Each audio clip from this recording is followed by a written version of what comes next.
Hello students. तो अब हम लोग चालू करेंगे यहाँ पे 11th चैप्टर मैग्नेटिक मटेरियल्स। बच्चों, इस चैप्टर में आपको पता चलेगा कि क्यों किसी जो कुछ मटेरियल्स होते हैं इस दुनिया में जिसके अंदर मैग्नेटिज्म होता है, जिसको आप मैग्नेट बोलते हो। अब एक बात बताओ कि जो मैग्नेट्स होते हैं वो भी एटम्स से बने होते हैं, मॉलिक्यूल से बने हुए होते हैं। और बाकी सारे मटेरियल भी जो है, जैसे मान लो यहाँ पे फ़ोन रखा हुआ है, या फिर ये जो मार्कर है, ये पेन है, या फिर ये बुक है, हम हैं, ये सब भी एटम्स और मॉलिक्यूल से ही बने हैं। तो सिर्फ कुछ स्पेशल मटेरियल में ही क्यों मैग्नेटिज्म होता है और उसको हम लोग मैग्नेट बोलते हैं, बाकी सब के अंदर मैग्नेटिज्म क्यों नहीं आता है? क्या ऐसी खास बात होती है उन मटेरियल्स में जिसको आप मैग्नेट बोलते हो, जिसके अंदर मैग्नेटिज्म होती है? आखिर ये मैग्नेटिक प्रॉपर्टी आती कहाँ से, उसका ओरिजिन क्या है, कहाँ से हमको ये मैग्नेटिक प्रॉपर्टी मिलता है, ये हम लोग जानेंगे कुछ देर में। उसके पहले फिलहाल हम बात कर लेते हैं मैग्नेट्स का। देखो, ऑलरेडी मैं आपको लास्ट चैप्टर में बता चुका हूँ कि अगर आप एक मैग्नेटिक कॉइल बोल रहा हूँ मैं, करंट कैरिंग कॉइल को अगर आप किसी मैग्नेटिक फील्ड में रखते हो तो उसके ऊपर लगता है टॉर्क। मैं आपको ये भी बता चुका हूँ कि अगर मान लो मेरे पास एक करंट कैरिंग कॉइल है इस तरीके से, जिसमें करंट फ्लो हो रहा है इस तरीके से, तो ये अपने आप में एक बार मैग्नेट की तरह होता है, जिसका एक पार्ट आपका साउथ पोल और एक पार्ट नॉर्थ पोल होता है। अब जैसे हम लोग को पता है कि यहाँ से अगर राइट हैंड थंब रूल का हम लोग यूज़ करें इस तरीके से, तो यहाँ से मैग्नेटिक फील्ड जो है बाहर की ओर आएगा इसका। यहाँ से मैग्नेटिक फील्ड ऐसे बाहर की ओर आएगा, इसके लाइंस ये लास्ट चैप्टर में आपको बता चुका हूँ मैं, ऐसे बाहर की ओर आएगा और ये फिर पीछे से घूम के वापस यहाँ पे चला जाता है इस तरीके से। तो जहाँ से लाइंस ऑफ फोर्स बाहर निकलते हैं वो वाला फेज जो इसका होता है, साइड जो होता है, वो नॉर्थ पोल हो जाता है। और जहाँ से पीछे साइड से अंदर जा रहा है तो ये इसका साउथ पोल हो जाता है। करंट कैरिंग कॉइल अपने आप में बार मैग्नेट की तरह होता है। बार मैग्नेट में भी कुछ इस तरीके से होता है, जो नॉर्थ पोल और ये साउथ पोल, और ये पूरा कंटिन्यू रहता है। याद रखना, मैग्नेटिक फील्ड के जो लाइंस होते हैं ये कभी भी आपका कहीं स्टार्ट या एंड नहीं होता है, वो हमेशा जुड़ा हुआ रहता है। ये पीछे से जाएगा, इधर जुड़ जाएगा, ये भी पीछे से जाके जुड़ जाएगा, ये भी पीछे से जाके जुड़ जाएगा। हमेशा वो क्लोज्ड कर्व बनाते हैं और स्टार्ट एंड नहीं होता है इनका। वैसे ही अगर यहाँ पे देखोगे आप मैग्नेटिक फील्ड के लाइंस, तो ये भी नॉर्थ से आपको बाहर निकलता हुआ दिखेगा और उसके बाद साउथ में घुसता हुआ दिखेगा। इसका भी कुछ हाल ऐसे ही होता है, यहाँ से निकलेगा और साउथ में घुसता हुआ दिखेगा आपको। और साउथ में भी वो एंड नहीं होता है, बल्कि अंदर कंटिन्यू करता है ऐसे। ये भी साउथ में अंदर कंटिन्यू करेगा ऐसे समझ गए? इस तरीके से कंटिन्यू करेगा। बस आपको बाहर से दिखेगा कि वो साउथ से घुस रहा है और नॉर्थ से बाहर निकल रहा है, लेकिन वो पूरा लाइन बनाता है, कर्व लाइन बनाता है। इसके लाइंस मैग्नेटिक फील्ड के लाइंस, इसके मैग्नेटिक फील्ड के लाइंस आपको एग्जैक्टली सेम दिखेंगे। अगर एक कॉइल है जिसमें करंट फ्लो हो रहा है तो वो अपने आप में एक बार मैग्नेट है। जब हम इस कॉइल को किसी मैग्नेटिक फील्ड में डालते हैं, इस कॉइल को अगर किसी मैग्नेटिक फील्ड में डालोगे तो उस पर लगता है टॉर्क, और उस टॉर्क का फॉर्मूला होता है म्यू क्रॉस बी। ये हम कर चुके हैं लास्ट चैप्टर में, जहाँ पे म्यू जो होता है वो मैग्नेटिक डाइपोल मोमेंट होता है इस कॉइल का।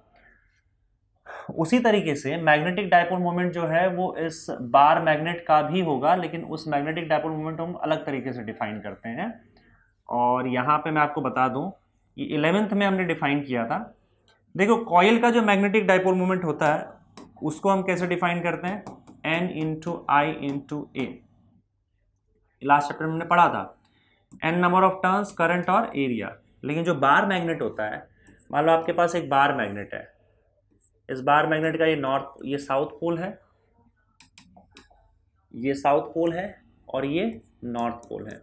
ठीक है, तो साउथ पोल और नॉर्थ पोल के बीच में अगर हम डिस्टेंस एल ले लें, साउथ और नॉर्थ के बीच की बात कर रहा हूं मैं, अगर ये डिस्टेंस एल ले लें हम लोग, वैसे जनरली 12 लिया जाता है पर उससे फर्क नहीं पड़ता, बस हमें डिस्टेंस की बात करनी है।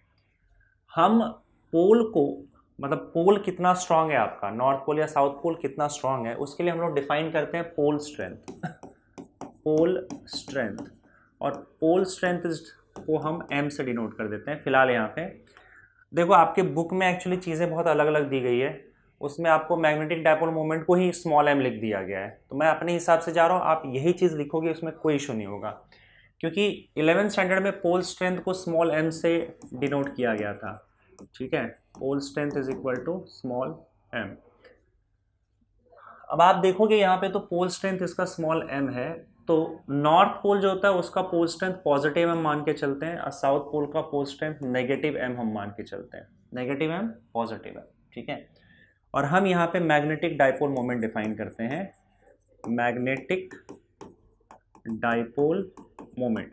यहाँ पे स्मॉल m लिख दिया गया है मैग्नेटिक डाइपोल मोमेंट, लेकिन मैं म्यू ही लेके चलूंगा, जो लास्ट चैप्टर में हमने लिया था म्यू।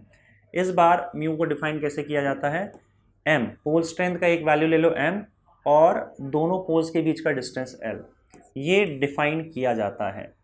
और यहाँ पे देखो पोल स्ट्रेंथ आपका, मैग्नेटिक डाइपोल मोमेंट दो चीज़ों पे डिपेंड करता है कि पोल स्ट्रेंथ कितना है और दोनों पोल्स के बीच में डिस्टेंस कितना है, ठीक है। ये आपका मैग्नेटिक डाइपोल मोमेंट हो गया। अब अगर आप सपोज करो किसी मैग्नेटिक फील्ड में, अगर आप किसी मैग्नेटिक फील्ड में आप एक बार मैग्नेट को रखते हो, हाँ एक और चीज़, वो मैग्नेटिक डाइपोल मोमेंट जो है वो एक वेक्टर क्वांटिटी है और ये हमेशा साउथ से लेकर नॉर्थ तक डायरेक्टेड रहता है, मतलब म्यू का जो डायरेक्शन होगा साउथ से नॉर्थ होगा समझे। तो अगर मान लो सपोज करो आपके पास एक मैग्नेटिक फील्ड है और इस मैग्नेटिक फील्ड के अंदर आपने एक मैग्नेट को डाल दिया, कुछ इस तरीके से डाल दिया, ठीक है। और ये मैग्नेट का आपका ये साउथ पोल है और ये नॉर्थ पोल है, तो आपको पता है कि साउथ से लेकर नॉर्थ तक इसका मैग्नेटिक डाइपोल म्यू का डायरेक्शन होगा, साउथ से नॉर्थ। और ये मैग्नेटिक फील्ड के साथ आप क्लियर देख सकते हो कि थीटा एंगल बना रहा है, मतलब म्यू थीटा एंगल बना रहा है। आपका जो मैग्नेटिक डाइपोल मोमेंट है वो मैग्नेटिक फील्ड के साथ थीटा एंगल बना रहा है। अगर आप किसी मैग्नेट को मैग्नेटिक फील्ड में रख देते हो तो इस पर लगेगा टॉर्क, उसी तरीके से जिस तरीके से कॉइल को मैग्नेटिक फील्ड में रखने पर टॉर्क लगता है अगर उसमें करंट फ्लो हो रहा है, तो मैग्नेट को मैग्नेटिक फील्ड में रखोगे तो ऑब्वियस सी बात है इस पर लगेगा टॉर्क, क्योंकि नॉर्थ पोल को फोर्स लगता है मैग्नेटिक फील्ड के डायरेक्शन में ऐसे, साउथ पोल को फोर्स लगता है मैग्नेटिक फील्ड के ऑपोजिट डायरेक्शन में ऐसे, जिसके वजह से घूमने लग जाता है, इस पर टॉर्क लगता है। और उस टॉर्क का फॉर्मूला भी वही होगा, torque is equal to mu cross B. और अगर हम मैग्नीट्यूड वाइज देखें तो ये हो जाएगा आपका mu B sine theta. Sine theta में थीटा जो है वो म्यू और बी यानी कि मैग्नेटिक डाइपोल मोमेंट और मैग्नेटिक फील्ड के बीच का एंगल है, इतना टॉर्क लगता है। ये टॉर्क इस मैग्नेट को मैग्नेटिक फील्ड के डायरेक्शन में ओरिएंट करने की कोशिश करता है। आई बात समझ में, क्लियर है इतना, ठीक है। देखो अब यहाँ पे हम क्या करेंगे, अगर मान लो तुमने इसको पकड़ लिया, अब देखो ये तो इस डायरेक्शन में घूम रहा है क्योंकि इस पर टॉर्क लग रहा है मैग्नेटिक टॉर्क, और ये इस डायरेक्शन में घूमने की कोशिश कर रहा है। अगर मान लो आपने इसको पकड़ लिया, ऐसे धर लिया, और मैं बोला कि नहीं इसको मैं ऑपोजिट डायरेक्शन में घुमाऊंगा, तो इसका मतलब आप एक्सटर्नल टॉर्क लगा के इसको ऑपोजिट डायरेक्शन में घुमाने की कोशिश कर रहे हो। That means you are doing work against this torque, आप इस टॉर्क के अगेंस्ट वर्क कर रहे हो, समझे। वर्क करने का मतलब क्या होता है, वर्क करने का मतलब होता है कि आप एनर्जी ट्रांसफर कर रहे हो। आपको एनर्जी ट्रांसफर करना पड़ेगा क्योंकि बिना एनर्जी ट्रांसफर किए, बिना एनर्जी दिए ये उल्टा घूमने वाला नहीं है, आपको ज़बरदस्ती करना पड़ेगा। So you have to work against this torque to rotate it. तो मान लो अगर आप इसको रोटेट कर रहे हो, ठीक है, the magnet is rotated from angle from theta naught to theta. अगर आपने इनिशियल एंगल थीटा नॉट था, मान लो इसका कुछ भी एंगल लेने दो, 30 डिग्री लेने दो, मान लो आपने 30 डिग्री से 60 डिग्री तक रोटेट कर दिया उसको, तो इसका मतलब आपने थीटा नॉट से थीटा तक उसे अगर रोटेट किया है तो आपने कितना वर्क डन किया है। अगर वो वर्क डन कैलकुलेट करना है तो वर्क डन का फॉर्मूला क्या होगा। अब देखो रोटेशन में वर्क डन का फॉर्मूला होता है integration of tau D theta, tau मतलब टॉर्क, ये फॉर्मूला होता है रोटेशन के केस में। वर्क डन का फॉर्मूला टॉर्क से हम देते हैं, टॉर्क इनटू एंगुलर डिस्प्लेसमेंट, और ये थीटा नॉट से थीटा। अब देखो इसको हम लोग लगभग उतना ही टॉर्क लगाएंगे जितना टॉर्क ऑलरेडी इसके ऊपर लग रहा है, मतलब म्यू बी साइन थीटा, उतना टॉर्क ऑपोजिट डायरेक्शन में लगा के इसको घुमाएंगे हम लोग। तो आपका जो टॉर्क का वैल्यू होगा आप यही यूज करोगे, mu B sine theta. Mu हल्का सा थोड़ा सा ज्यादा होगा पर वो इतना कम होगा डिफरेंस कि आप उसको नेग्लेक्ट कर सकते हो, और लगभग यही टॉर्क का वैल्यू हम मान के चलेंगे, mu B sine theta D theta from theta naught to theta. अब घुमाते समय ऑब्वियस सी बात है कि इसका मैग्नेट का तो कोई कुछ भी चेंज नहीं होगा, मैग्नेट का एम वही रहेगा, एल वही रहेगा, मतलब म्यू का वैल्यू, मैग्नेटिक डायपोल मोमेंट का वैल्यू कांस्टेंट होगा, मैग्नेटिक फील्ड भी कांस्टेंट होगा। इन दोनों को आप बाहर निकाल सकते हो, म्यू और बी को, integration from theta naught to theta sine theta D theta. ठीक है, अब साइन थीटा डी थीटा का इंटीग्रेशन क्या होगा बताओ? साइन थीटा का इंटीग्रेशन होता है minus cos theta, minus cos theta from theta naught to theta. ये हो गया work done. So therefore work done will be equal to,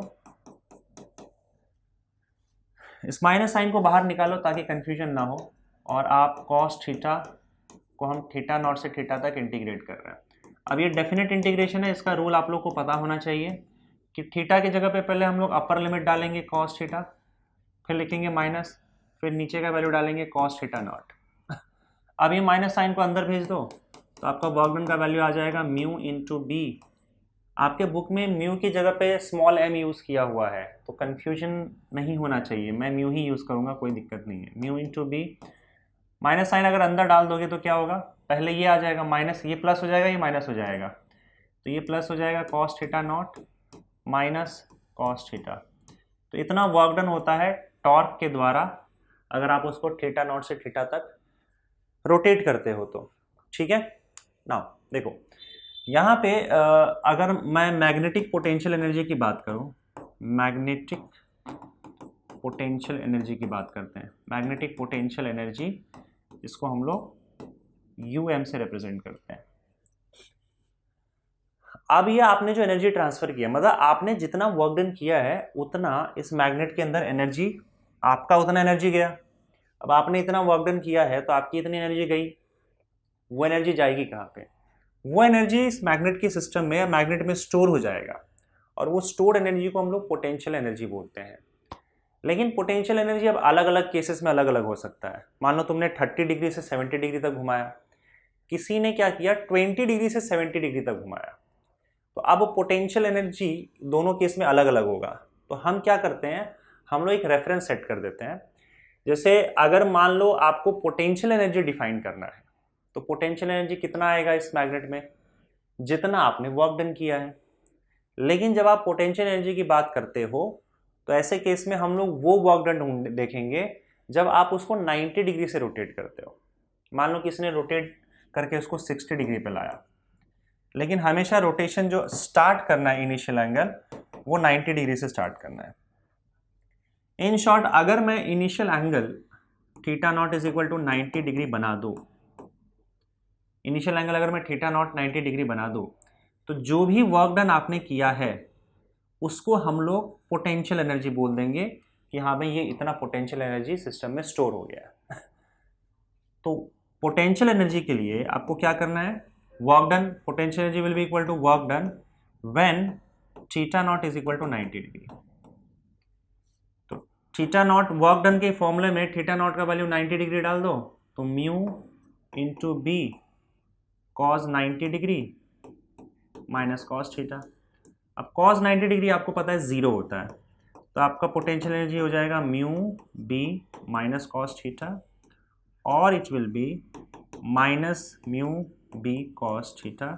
या तो आप ऐसे लिख सकते हो, या फिर potential energy is equal to, देखो minus mu B cos theta को डॉट प्रोडक्ट के टर्म्स में लिखा जा सकता है म्यू डॉट बी, तो ये आपका पोटेंशियल एनर्जी आ गया।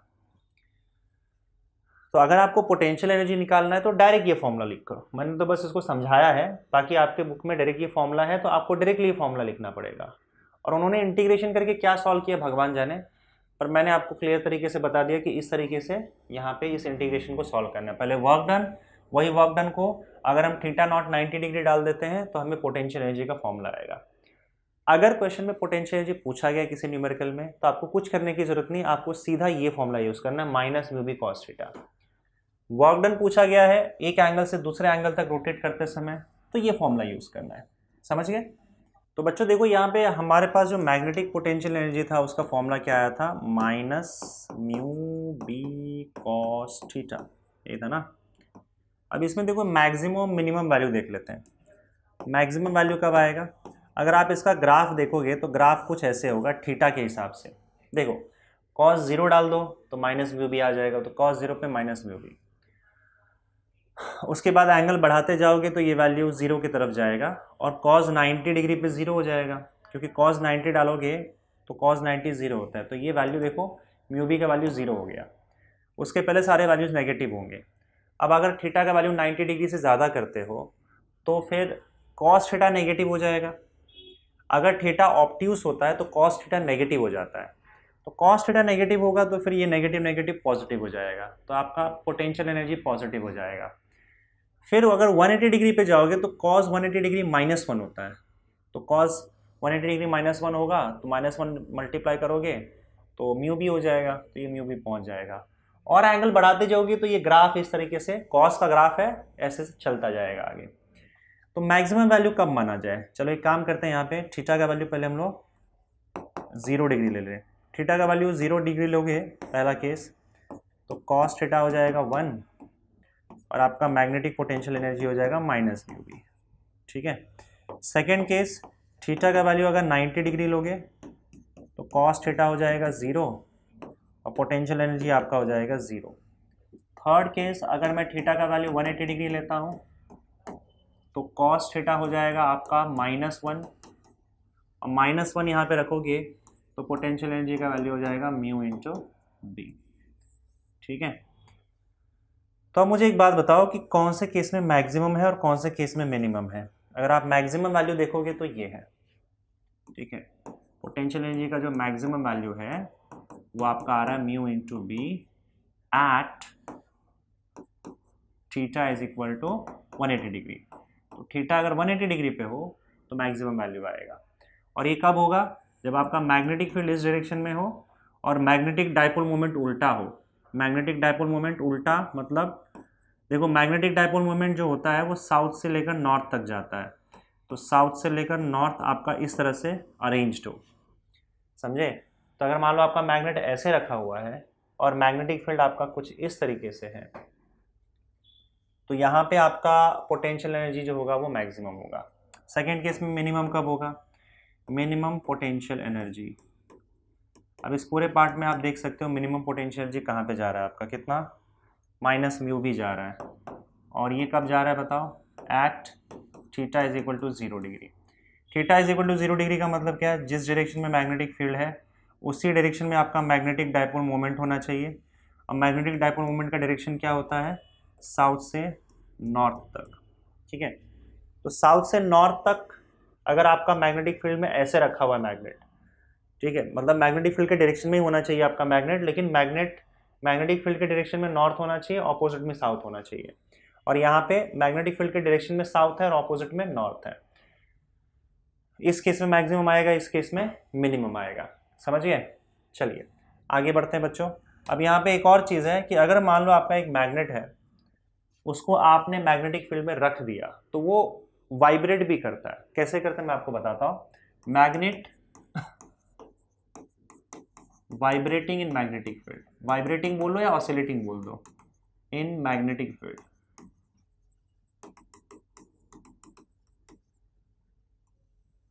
देखो मान लो आपके पास एक मैग्नेटिक फील्ड है, उस मैग्नेटिक फील्ड में आपका मैग्नेट कुछ इस तरीके से रखा हुआ था। इट इज अज्यूम कि आपका मैग्नेट कुछ इस तरीके से रखा हुआ था, ऐसे ऐसे रखा हुआ था। ठीक है, ये साउथ है, ये नॉर्थ है। आपने क्या किया, उसको ऐसे पकड़ा और हल्का सा ऊपर कर दिया, थोड़ा सा डिस्प्लेस करके इसको ऊपर कर दिया। तो अब आपका जो मैग्नेट है वो कुछ इस तरीके से बन गया। मैग्नेट आपने थोड़ा सा उसको ऊपर कर दिया। ठीक है, ये आपका साउथ, ये नॉर्थ यहाँ पे आ गया। अब जब आप ऊपर कर दिया आपने, तो आपको पता है कि इस पर टॉर्क लगता है। अब इस टॉर्क की वजह से ये वापस अपनी जगह पे आने लगा, इसको रीस्टोरिंग टॉर्क बोलते हैं। तो ये टॉर्क जो है, क्योंकि देखो थीटा एंगल यहाँ पे है, हमने देखा था कि नॉर्थ पोल को डायरेक्शन मैग्नेटिक फील्ड के डायरेक्शन में, ये नॉर्थ है ना, मैग्नेटिक फील्ड के डायरेक्शन में फोर्स लगता है साउथ को ऑपोजिट, तो ये घूमने लग जाता है। और घूमने की वजह से टॉर्क क्या करता है, उसको वापस अपनी जगह पे लाने की कोशिश करता है। तो जो टॉर्क लग रहा है, इस टॉर्क को हम लोग रीस्टोरिंग टॉर्क बोलेंगे, रीस्टोरिंग टॉर्क। अब ये रीस्टोरिंग टॉर्क इसको जब वापस इस पर लाता है तो इसके पास एक एंगुलर वेलोसिटी आ जाती है, ठीक है, ये घूमने लग जाता है, इसके पास एक एंगुलर वेलोसिटी आ जाती है और एंगुलर वेलोसिटी की वजह से यहाँ पे रुक नहीं पाता है। एंगुलर वेलोसिटी आ गई मतलब इनर्शिया की वजह से उसके पास, क्योंकि एंगुलर वेलोसिटी है उसके वजह से वो आगे चला जाता है और आगे चले जाने के बाद फिर जब वो आगे जाता है तो रीस्टोरिंग टॉर्क फिर से पीछे लगने लग जाता है उसको। तो रीस्टोरिंग टॉर्क क्योंकि फिर से पीछे लगने लग जाता है तो इसकी एंगुलर वेलोसिटी धीरे धीरे धीरे धीरे स्लो हो जाती है और यहाँ पे आके रुक जाती है। तो यहाँ पे आके रुकने के बाद फिर से एंगुलर वेलोसिटी तो लगी रहे ना इस पोजीशन पे, तो ये एंगुलर वेलोसिटी टॉर्क तो लगी रहे ना उसको ऊपर की ओर, तो ये टॉर्क फिर से उसको वापस लाने की कोशिश करता है, फिर इसके पास एंगुलर वेलोसिटी आ जाता है इनर्शिया की वजह से, फिर आगे जाता है, फिर यहाँ पे आते आते क्योंकि टॉर्क अब उल्टा लगने लग जाता है इसको रोकने के लिए, तो यहाँ रुक जाता है वो। यहाँ रुकने के बाद टॉर्क तो लगी रहा है, उसको फिर से वापस लाता है और ये ऐसे ऐसे ऐसे ऐसे आपका ऑसिलेशन चालू कर देता है। समझ गए? तो अब यहाँ पे रीस्टोरिंग टॉर्क जो होगा उसका वही वैल्यू होगा जो टॉर्क इस पर लग रहा है, म्यू बी साइन थीटा। कहाँ पे गया? टॉर्क का फॉर्मूला क्या था जो मैग्नेट पे रखता है? Mu B sine theta. अब ये रीस्टोरिंग टॉर्क है, रीस्टोरिंग टॉर्क आपका जो होगा, restoring torque is equal to minus mu B sine theta. हमने माइनस साइन इसलिए लिया है क्योंकि जिस डायरेक्शन में वो घूम रहा है या जिस डायरेक्शन में वो जा रहा है, टॉर्क उसको ऑपोजिट डायरेक्शन में घुमाने की कोशिश करता है, इसीलिए हमने यहाँ पे माइनस साइन ले लिया यहाँ पे। अब थीटा का वैल्यू बहुत छोटा होना चाहिए जिससे घूम रहा है जिस एंगल पे, तो हम साइन थीटा का वैल्यू थीटा ले सकते हैं इन रेडियन, क्योंकि थीटा बहुत छोटा होता है, since theta is very small. Theta अगर बहुत छोटा हो तो sine theta is equal to theta लिख सकते हो आप, बस थीटा रेडियन में होना चाहिए। तो टॉर्क का वैल्यू क्या हो जाएगा आपका? Torque is equal to minus mu B theta, let this be equation 1। अब सुनो, टॉर्क को क्या लिख सकते हो? D square theta upon D T square, double derivative of, ये हम ऑलरेडी कर चुके हैं बच्चों। ये ऑसिलेशन में जो आपका एंगुलर एसएचएम है, एंगुलर एसएचएम वाले पार्ट में हम कर चुके हैं, वहां एक बार देख लेना अगर याद नहीं है तो। देखो टॉर्क इज इक्वल टू क्या होता है, सॉरी,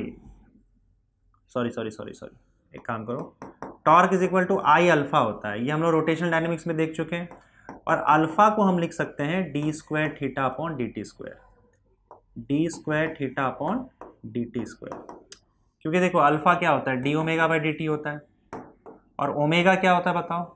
ओमेगा होता है D theta by D T. तो ये अल्फा क्या हो जाएगा? Double derivative of theta, D square theta upon D T square, तो वही अल्फा की जगह पे लिख दिया।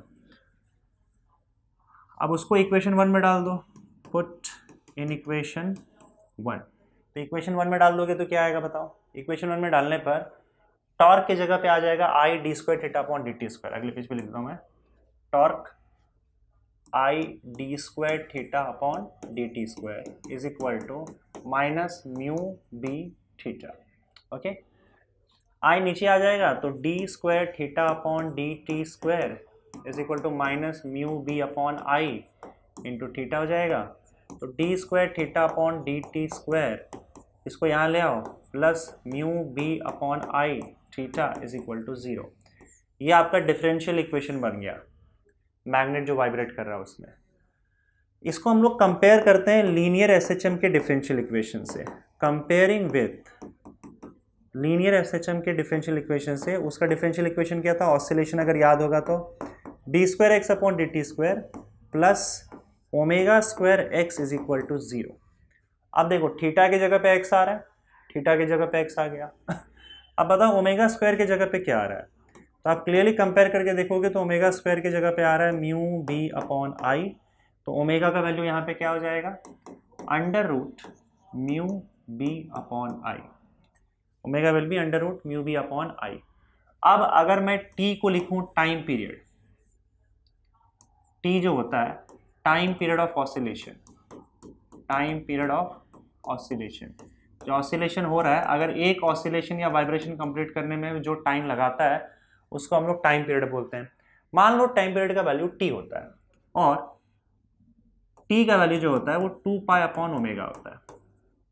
तो अब यहाँ पे एक काम करो, 2 पाई अपॉन ओमेगा का वैल्यू ऊपर से डाल दो, under root mu B upon I. तो अब ये अंडर रूट आई ऊपर चला जाएगा, तो 2 पाई अंडर रूट आई ऊपर चला गया और नीचे म्यू बी रहेगा। ये आपका फॉर्मूला बन गया टाइम पीरियड का। तो अगर एक मैग्नेट वाइब्रेट करता है किसी मैग्नेटिक फील्ड में तो उसका टाइम पीरियड जो है 2 pi I by mu B है। इसमें आई क्या है बताओ? I magnets moment of inertia, magnets moment of inertia. I होता है उसका moment of inertia. Moment of inertia क्या होता है ये हम लोग पहले चैप्टर में पढ़ चुके हैं रोटेशनल डायनेमिक्स में। म्यू उसका मैग्नेटिक डाइपोल मोमेंट, और जो बी होगा वो जिस मैग्नेटिक फील्ड में रखा है उस मैग्नेटिक फील्ड का वैल्यू। ठीक है, तो ये आपका मैग्नेट वाला पार्ट यहाँ पे होता है खत्म। बच्चों अगले टॉपिक पे चलते हैं, that is magnetic moment of an electron revolving around the nucleus of an atom.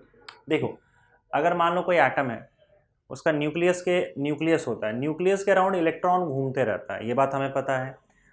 अब सुनो, अगर इलेक्ट्रॉन घूम रहा है तो इलेक्ट्रॉन एक चार्ज पार्टिकल है, इलेक्ट्रॉन घूम रहा है मतलब चार्ज घूम रहा है, और चार्ज अगर मान लो भागता है तो हम बोलते हैं करंट फ्लो हो रहा है। तो मान लो अगर इलेक्ट्रॉन यहाँ भाग रहा है और हमें ये भी पता है कि इलेक्ट्रॉन जिस डायरेक्शन में भागता है हम मान के चलते हैं कि करंट उसके ऑपोजिट डायरेक्शन में जा रहा है। जब कोई कंडक्टर की हम बात करते हैं तो कंडक्टर में करंट फ्लो होने का मतलब क्या है? इलेक्ट्रॉन भाग रहा है। तो मान लो इलेक्ट्रॉन अगर यहाँ भाग रहा है न्यूक्लियस के अराउंड, तो हम मान सकते हैं कि भाई इसके ऑपोजिट डायरेक्शन में करंट फ्लो हो रहा है, क्योंकि चार्ज फ्लो हो रहा है और चार्ज भागेगा तो हम क्या बोलेंगे? करंट फ्लो हो रहा है। तो इलेक्ट्रॉन का भागना मतलब चार्ज का भागना, और चार्ज का भागना मतलब करंट फ्लो होना। मतलब अगर इलेक्ट्रॉन सर्कल में घूम रहा है तो हम मान सकते हैं कि सर्कल में करंट फ्लो हो रहा है, और इलेक्ट्रॉन का घूमना एक तरीके से सर्कुलर कॉइल में करंट फ्लो हो रहा है, ऐसा हम मान सकते हैं। अब हमें ये भी पता है कि अगर मान लो सर्कल में करंट घूमता है इस तरीके से तो ये अपना मैग्नेटिक फील्ड प्रोड्यूस करता है और अपने आप में ये मैग्नेट बन जाता है। अगर मान लो ये करंट इस तरीके से फ्लो हो रहा है तो ये नॉर्थ पोल बन जाएगा, क्योंकि यहाँ से मैग्नेटिक लाइन्स ऑफ फोर्स बाहर आएंगे राइट हैंड थंब रूल के हिसाब से। और अगर मान लो करंट ऑपोजिट डायरेक्शन में फ्लो हो रहा है ऐसे, तो राइट हैंड थंब रूल के हिसाब से मैग्नेटिक फील्ड इसका अंदर जाएगा तो ये साउथ बन जाएगा। अब एक ही कॉइल का दोनों हिस्सा होता है, एक साइड नॉर्थ होगा तो उसके पीछे साइड साउथ होगा। तो इलेक्ट्रॉन अगर घूम रहा है मतलब करंट फ्लो हो रहा है, और करंट फ्लो हो रहा है इसका मतलब उस करंट की वजह से मैग्नेटिक फील्ड आएगा। तो इलेक्ट्रॉन का घूमना अपने आप में एक मैग्नेट की तरह काम करता है, समझे? और अगर मैग्नेट की तरह काम करता है तो इसका भी मैग्नेटिक डाइपोल मोमेंट होगा। करंट कैरिंग कॉइल का मैग्नेटिक डाइपोल मोमेंट हमने कैसे डिफाइन किया था बताओ? N इंटू आई इंटू ए। यहां पे भी हम ऐसे डिफाइन करेंगे, इलेक्ट्रॉन जो घूम रहा है उसका मैग्नेटिक डाइपोल मोमेंट निकालेंगे हम लोग। अब यहाँ पे एक्चुअली क्या होता है ना कि ऐसा आप अज्यूम कर सकते हो कि इलेक्ट्रॉन स्पिन भी करता है, हालांकि स्पिन का कॉन्सेप्ट बहुत ही अलग है अगर आप हायर लेवल पे जाओगे, पर अभी के लिए मान के चलो कि इलेक्ट्रॉन स्पिन करता है, तो उसके वजह से भी कुछ ना कुछ मैग्नेटिक प्रॉपर्टी आती है। हम उसको फिलहाल अवॉइड कर रहे हैं, हम सिर्फ इसको ये देख रहे हैं कि ये ऑर्बिट में अपने कैसे घूम रहा है। तो ऑर्बिट में घूमते हुए जो इसके पास मैग्नेटिक फील्ड आएगा या ये मैग्नेटिक फील्ड प्रोड्यूस करेगा, उसकी वजह से मैग्नेटिक डाइपोल मोमेंट क्या होगा वो हम निकाल रहे हैं। और इसीलिए इस मैग्नेटिक डाइपोल मोमेंट को बोला जाता है orbital magnetic moment of electron. तो मान लो आपका इलेक्ट्रॉन घूम रहा है कुछ इस तरह से न्यूक्लियस के अराउंड, ये उसका न्यूक्लियस है। अब देखो इलेक्ट्रॉन जिस डायरेक्शन में भागेगा, मान लो इलेक्ट्रॉन इस डायरेक्शन में भाग रहा है, तो हम इलेक्ट्रॉन के ऑपोजिट डायरेक्शन में मान के चलते हैं कि करंट फ्लो हो रहा है, तो आपका करंट जो है वो इस डायरेक्शन में फ्लो होगा, ऐसा मानेंगे हम लोग, राइट। और इस करंट की वजह से आपका मैग्नेटिक डाइपोल मोमेंट आएगा, ठीक है। अब वो मैग्नेटिक डाइपोल मोमेंट कितना होगा, उसी को हम actually orbital magnetic moment of electron बोलते हैं। तो पहले तो एक काम करो, पहले हम यहाँ पे देख लेते हैं करंट का वैल्यू क्या होगा। पहले करंट का वैल्यू निकालो। करंट का फॉर्मूला क्या होता है बताओ? Charge upon time. Charge upon time, किसी एक क्रॉस सेक्शन से कितना चार्ज पास हो रहा है, कितने टाइम, मतलब कितने टाइम में। तो आपको वो चार्ज लेना है का वैल्यू लेना है और टाइम लेना है। अब मान लो अगर मैं यहाँ पे एक लाइन ड्रॉ कर देता हूँ और इसको एक क्रॉस सेक्शन मान लेता हूँ यहाँ पे, तो जब इलेक्ट्रॉन यहाँ से भागेगा तो पूरा एक चक्कर काटने के बाद फिर पास होगा। मतलब एक चक्कर काटने में जितना टाइम लग रहा है उतने टाइम में एक इलेक्ट्रॉन यहाँ से पास हो जा रहा है। तो इलेक्ट्रॉन के ऊपर का जो चार्ज होता है वो ई होता है, और ई का वैल्यू होता है 1.6, यहाँ पे लिख देता हूँ मैं, charge on electron 1.6 into 10⁻⁹ coulomb. इतना चार्ज इस क्रॉस सेक्शन से पास होने के लिए कितना टाइम ले रहा है? जितने टाइम में ये पूरा घूम जा रहा है, मतलब उसका टाइम पीरियड। तो टी हम ले सकते हैं टाइम पीरियड, टी भी लिख देता हूं मैं यहाँ पे, कहीं कहाँ लिखूं, time period of revolution of electron, of revolution मतलब एक पूरा चक्कर काटने में कितना टाइम लग रहा है, that is your time period of revolution. ठीक है। अब क्योंकि ये सर्कल में घूम रहा है, तो सर्कल में घूम रहा है इसका मतलब इसका एंगुलर वेलोसिटी भी होगा। एंगुलर वेलोसिटी अगर हम ओमेगा ले लें तो हमें एक और फॉर्मूला पता है, let this be equation 1, t is equal to 2 pi upon omega. इसको अगर इक्वेशन 1 में डाल दें तो बताओ करंट का वैल्यू क्या होगा? Current I will be equal to E upon T का वैल्यू क्या है? 2 pi upon omega, 2 pi upon omega. अब ये नीचे है तो ओमेगा ऊपर चला जाएगा, तो ओमेगा ऐसे आ जाएगा। अच्छा, सर्कल में इसको इक्वेशन 2 लिख दो। सर्कल में घूमते हुए अगर कोई चीज़ घूम रहा है तो हमारे पास एक और इक्वेशन है सर्कल में घूमते हुए पार्टिकल के लिए, v is equal to R omega होता है, जो हमने फर्स्ट चैप्टर में पढ़ा था। v लीनियर वेलोसिटी या लीनियर जिस स्पीड से घूम रहा है वो, ओमेगा क्या उसका एंगुलर वेलोसिटी, और r रेडियस। तो अगर मान लो r रेडियस में अगर ये घूम रहा है तो यहाँ से हम ओमेगा का वैल्यू निकाल सकते हैं v बाय आर, और उसको उठा के डाल सकते हैं इक्वेशन 2 में, पुट इन इक्वेशन 2। तो ओमेगा की जगह पे जो दिख रहा है यहाँ पे v बाय आर डाल दो। सो देयरफॉर i का वैल्यू क्या हो जाएगा बताओ? i will be equal to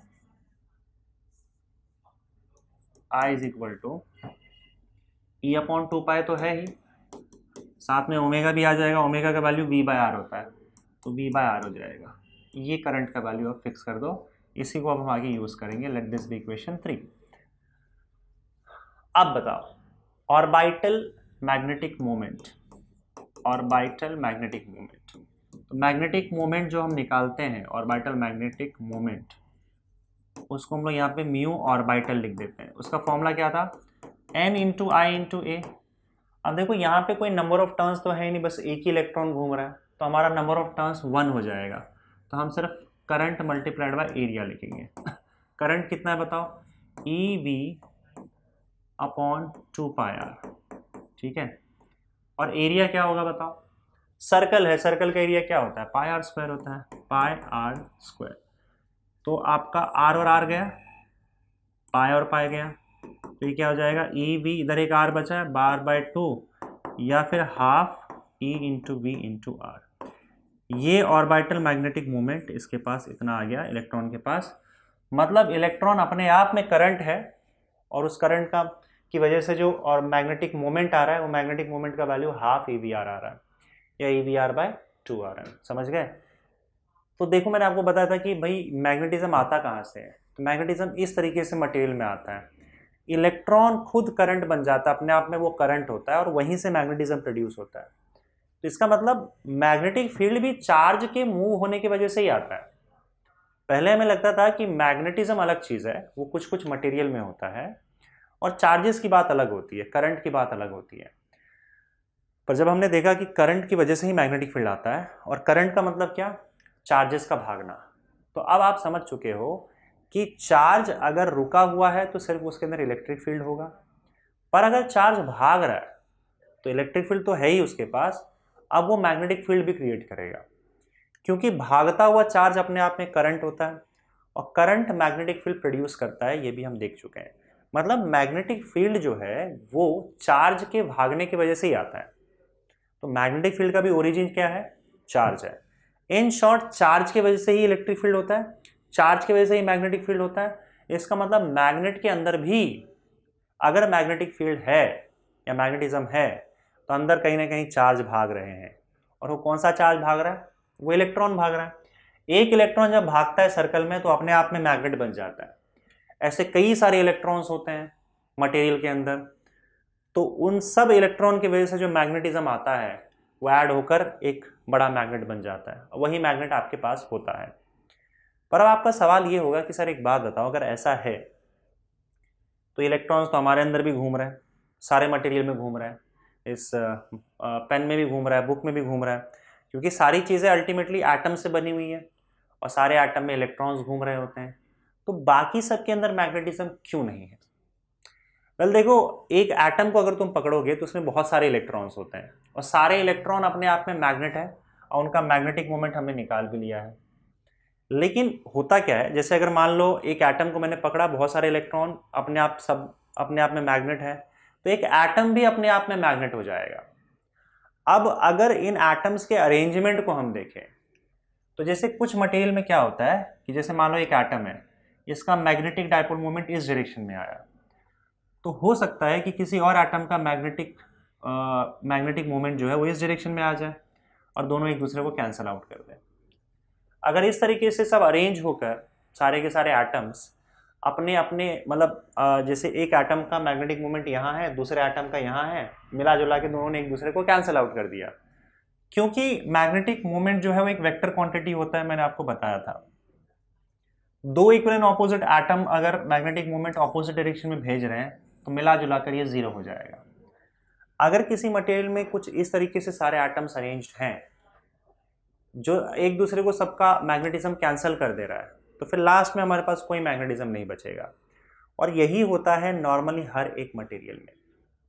लेकिन जो मैग्नेट्स होते हैं उसमें एटम्स का अरेंजमेंट कुछ ऐसा होता है कि आपके जो एटम्स है सारे, वो सबके मैग्नेटिक फील्ड या मैग्नेटिक मोमेंट एक ही डायरेक्शन में आ जाते हैं। तो जब सबके मैग्नेटिक मोमेंट एक ही डायरेक्शन में आते हैं तो सारा का सारा मैग्नेटिक मोमेंट ऐड हो जाता है, और जब ऐड हो जाता है तो फिर ये मैग्नेट बन जाता है। इसका कैंसिल नहीं होता है, सेम डायरेक्शन में होने की वजह से ऐड हो जाता है। तो जिस डायरेक्शन में मैग्नेटिक मोमेंट है, याद रखना, ये जिस डायरेक्शन में है उसका जो एंड होगा वो आपका नॉर्थ पोल कहलाएगा, और जहाँ आपका स्टार्टिंग हो रहा है वो आपका साउथ पोल कहलाएगा। तो सारे के सारे इसी डायरेक्शन में इसके मैग्नेटिक मोमेंट अरेंज्ड होंगे, जिसकी वजह से इस मैग्नेट के अंदर मैग्नेटिज्म आ जाता है। तो बस बात अरेंजमेंट की है एटम्स के। हमारे अंदर एटम्स अलग तरीके से अरेंज्ड हैं, मैग्नेट में अलग तरीके से अरेंज्ड हैं, जिसमें सारे ऐड हो जाते हैं मैग्नेटिक मोमेंट।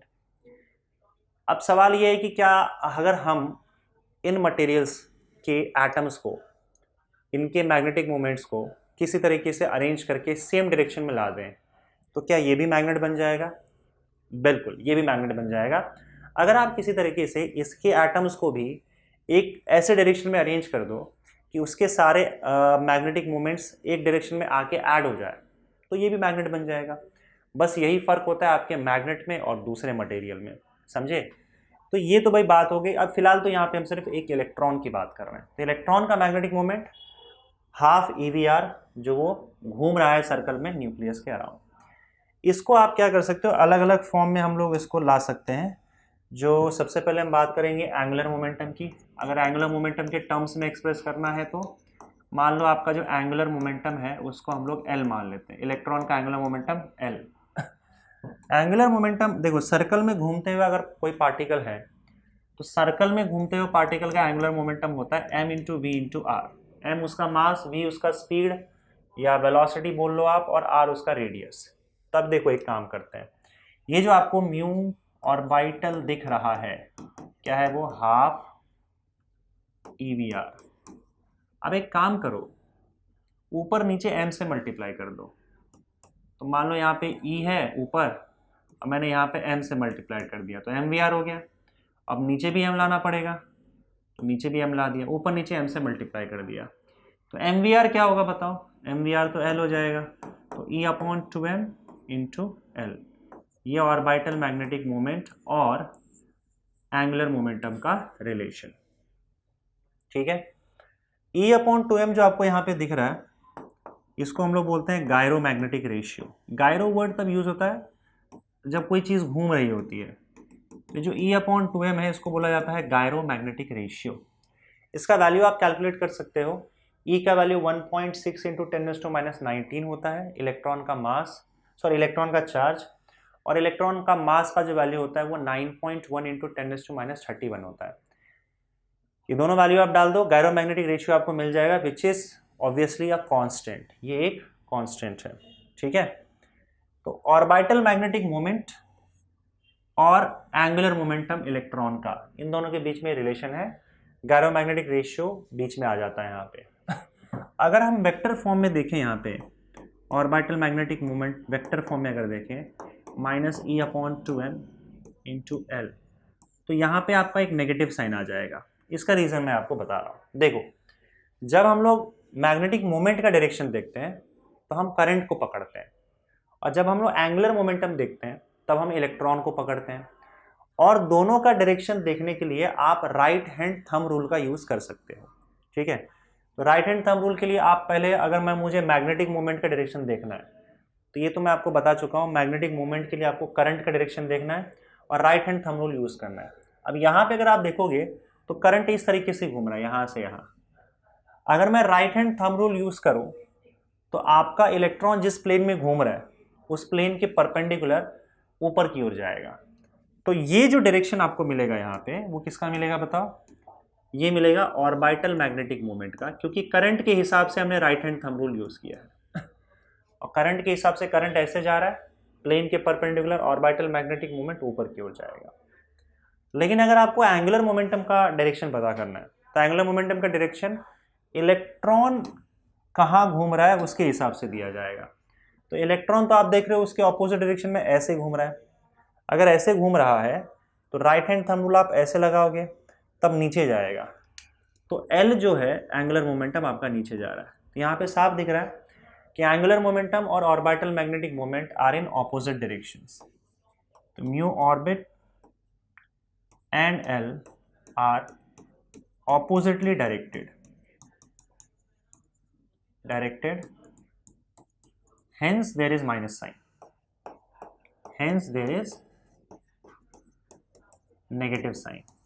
तो नेगेटिव साइन आपको बताता है कि दोनों अपोजिट डायरेक्शन में है। तो ये तो बात हो गई आपके ऑर्बिटल मैग्नेटिक मोमेंट की। तो यहाँ पे mu orbit is equal to E upon 2m into L आ गया। एक और चीज़ है, देखो यहाँ पे आगे हम लोग पढ़ेंगे मॉडर्न फिजिक्स में, वैसे डायरेक्टली यहाँ पे दे के रख दिया है तो मैं यहाँ पे बता देता हूँ, आपकी बुक में दिया हुआ है। हम मॉडर्न फिजिक्स में पढ़ेंगे कि आपका जो एंगुलर मोमेंटम होता है उसके कुछ फिक्स वैल्यूज होते हैं।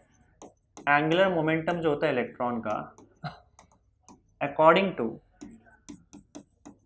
टू बोर्स पोस्टुलेट, आगे हम लोग कुछ थियरी पढ़ने वाले हैं और उस थियरी में बोहर ने कुछ पोस्टुलेट्स दे के रखा हुआ है, कुछ रूल्स दे के रखा हुआ है। तो उस रूल के हिसाब से, बोहर एक साइंटिस्ट था, उस रूल के हिसाब से आपका जो एंगुलर मोमेंटम एल होता है इलेक्ट्रॉन का, उसके कुछ फिक्स वैल्यूज होते हैं और वो वैल्यू होता है n h upon 2 h upon 2 का इंटीग्रल मल्टीपल। अब यहाँ पे गौर से देखना, एच को बोला जाता है प्लैंक्स कांस्टेंट, इसका भी वैल्यू कांस्टेंट होता है, फिक्स होता है। और एन जो है इसको बोला जाता है principal quantum number, principal quantum number. ठीक है, तो अगर ये एल का वैल्यू हम लोग मैग्नेटिक मोमेंट के वैल्यू में डाल के रख दें तो हमको एन के टर्म्स में, प्रिंसिपल क्वांटम नंबर के टर्म्स में ऑर्बिटल मैग्नेटिक मोमेंट मिल जाएगा। तो क्योंकि ऑर्बिटल मैग्नेटिक मोमेंट का वैल्यू हमने देखा था ई अपॉन 2m इंटू एल होता है, तो एल का वैल्यू यहाँ से निकाल लो, क्या हो जाएगा बताओ? ई अपॉन 2m, एल का वैल्यू एन एच अपॉन 2 तो आप देखोगे e into h into n और नीचे क्या हो जाएगा 4πm, ये आपका ऑर्बिटल मैग्नेटिक मोमेंट का वैल्यू आ गया। ठीक है, नाउ सी यहाँ पे अगर आप देखो तो EH अपॉन 4πm जो है, EH अपॉन 4πm, इसको बोहर मैग्नेटॉन बोला जाता है, बोहर मैग्नेटॉन। इसका भी वैल्यू फिक्स होगा, आप कैलकुलेट कर सकते हो। अगर सब सारे के सारे कांस्टेंट है, वैल्यू डाल दो, आपके टेक्स्ट बुक में इसका वैल्यू लिखा हुआ भी है, आप एक बार देख लेना, मुझे वैल्यू याद नहीं है। मेरे हिसाब से आपको भी याद करने की तो जरूरत नहीं पड़ेगी। इसको बोला जाता है Bohr magneton, EH upon 4πm। मतलब ये कि आप अगर n को छोड़ दो यहाँ पे तो बाकी जो भी बचा हुआ कांस्टेंट है उसको हम लोग बोहर मैग्नेटॉन बोलते हैं, और इसको मैं लिख देता हूँ BM, बोहर मैग्नेटॉन। सो बोहर मैग्नेटॉन के टर्म्स में अगर मैं ऑर्बिटल मैग्नेटिक मोमेंट निकालता हूँ, ये रहा बोहर मैग्नेटॉन के टर्म्स में, अगर मैं ऑर्बिटल मैग्नेटिक मोमेंट निकालता हूँ तो क्या निकलेगा बताओ? EH अपॉन 4πm तो बोहर मैग्नेटॉन हो गया, Bohr magneton multiplied by n, और ये कांस्टेंट है तो आप लिख सकते हो यहाँ पे it is directly proportional to n। तो ये कंडीशन भी आ जाता है, तो एक फॉर्मूला ये भी आ गया आपका, Bohr magneton multiplied by n। समझ गए? क्लियर है? आगे बढ़ते हैं बच्चों, और यहाँ पे हम बात करेंगे मैग्नेटाइजेशन एंड मैग्नेटिक इंटेंसिटी के बारे में। ठीक है, अब देखो मैग्नेटाइजेशन और मैग्नेटिक इंटेंसिटी क्या है यहाँ पे। सी, मान लो तुम्हारे पास एक मटेरियल है, ये रहा मटेरियल आपका, और इस मटेरियल के अंदर ऑब्वियस सी बात है बहुत सारे एटम्स होंगे, बहुत सारे इलेक्ट्रॉन्स होंगे एटम्स के, और सबका अपना अपना मैग्नेटिक मोमेंट होगा, समझे। तो मान लो ये मैग्नेटिक मोमेंट यहाँ वहाँ कुछ अरेंज्ड है, कुछ एक डायरेक्शन में है, कुछ ऑपोजिट डायरेक्शन में है, कुछ कैंसल आउट हो जा रहे हैं, लेकिन कुछ ऐड भी हो जा रहे हैं, और ऐड होने के बाद कुछ ना कुछ मैग्नेटिज्म इसके अंदर आपको मिल जा रहा है, कुछ ना कुछ मैग्नेटिक फील्ड मिल जा रहा है। ठीक है, मतलब कुछ ना कुछ इस पूरे वॉल्यूम में से आपको एक नेट मैग्नेटिक मोमेंट मिल जा रहा है। उस नेट मैग्नेटिक मोमेंट को मैं एम नेट लिख दे रहा हूँ, it is net magnetic moment इस मटेरियल का। अब मैं मैग्नेटिक मोमेंट को अब तक म्यू लिखता आ रहा था, लेकिन अभी मैं फिलहाल स्मॉल एम लिख रहा हूँ। उसका रीज़न ये है कि म्यू लेटर अभी इस डेरिवेशन में आगे यूज़ हुआ है और वो किसी और चीज़ के लिए यूज़ हुआ है, तो कन्फ्यूजन क्रिएट हो सकता है। ठीक है, तो ये म्यू ही है, आप मान के चलो, इसको बस एम लिखा गया है। तो total net magnetic dipole moment मान लो कुछ ना कुछ आपका आ जाएगा इस डायरेक्शन में। अगर आप सारे इंडिविजुअल मैग्नेटिक मोमेंट्स को ऐड कर देते हो तो एक ही डायरेक्शन में आपको कुछ ना कुछ मिल जाएगा। इसमें से कुछ कैंसल आउट भी हो जाएगा अगर ऑपोजिट डायरेक्शन में रहा तो आपको टोटल सब मैग्नेटिक मोमेंट्स को ऐड कर देना है, वेक्टर के हिसाब से ऐड करना है।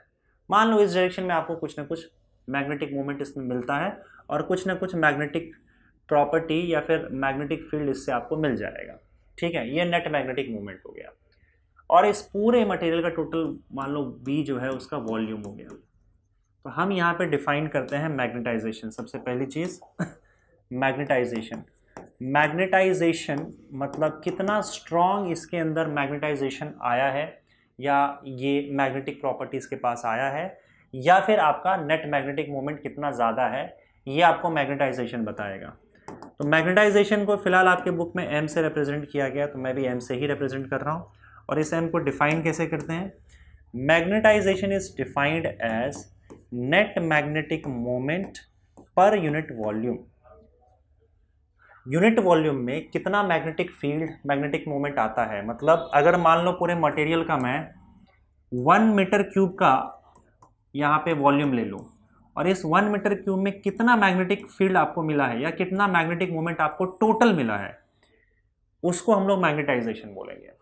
तो अगर मैग्नेटिक फील्ड स्ट्रांग है, मैग्नेटिक मोमेंट्स काफ़ी ज़्यादा है आपका, तो आपका मैग्नेटाइजेशन भी ज़्यादा होगा। ठीक है, अब ये ढूंढे कैसे? तो हम क्या करेंगे, टोटल मैग्नेटिक मोमेंट सबका ले लेते हैं और उसको पूरे वॉल्यूम से डिवाइड कर देते हैं, तो हमें magnetic moment per unit volume मिल जाएगा। ठीक है, तो यहाँ पे पूरा वॉल्यूम हमने V ले लिया और टोटल इसके अंदर जितना भी नेट मैग्नेटिक मोमेंट है वो ले लिया और उसको V से डिवाइड कर दिया। ये हो गया आपका नेट मैग्नेटिक मोमेंट। अब सुनो, यहाँ पे इसका SI यूनिट और डायमेंशंस की बात होगी, तो ये तो डेफिनेशन हो गया, फॉर्मूला हो गया। SI यूनिट क्या होगा बताओ? अब देखो SI यूनिट ऑफ मैग्नेटाइजेशन क्या होगा? मैग्नेटिक मोमेंट जो होता है m नेट, इसका जो यूनिट होता है वो होता है एम्पियर मीटर स्क्वायर। ये हम पिछले चैप्टर में भी देख चुके हैं और यहाँ पे भी मैंने शायद बताया रहेगा। तो ये होता है एम्पियर मीटर स्क्वायर।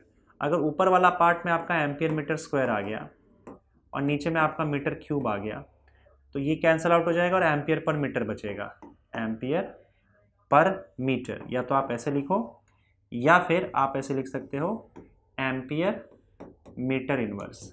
या तो ये लिखना या तो ये लिखना, दोनों एक ही चीज़ है। फिर इसका डायमेंशंस भी पूछ सकते हैं। कई बार ऐसा क्वेश्चन आया है कि डिफाइन मैग्नेटाइजेशन, तो मैग्नेटाइजेशन डिफाइन कैसे करोगे? Net magnetic moment per unit volume in a material is called magnetization. फिर फॉर्मूला लिख देना, फॉर्मूला इंपॉर्टेंट है।